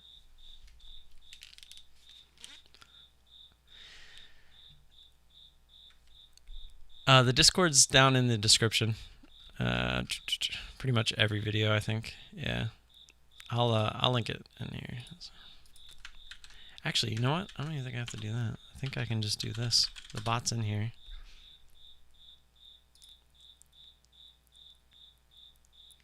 Three girls, they wake up at 9:25 each morning. Yeah, I know the feeling, man. Thankfully, I get home back from dropping the kids off at school because they're in daycare right now. It's very frustrating, but they take such precautions there. It obviously, as a parent, it makes you feel better. But they like we used to be able to walk back to their classrooms, and it was nice to be able to say bye. But now they literally stop you at the front door, check everyone's temperature. They ask if they've had any exposure to anything and stuff like that, and like they do their hard work. That is not a big cricket. That's like a baby cricket.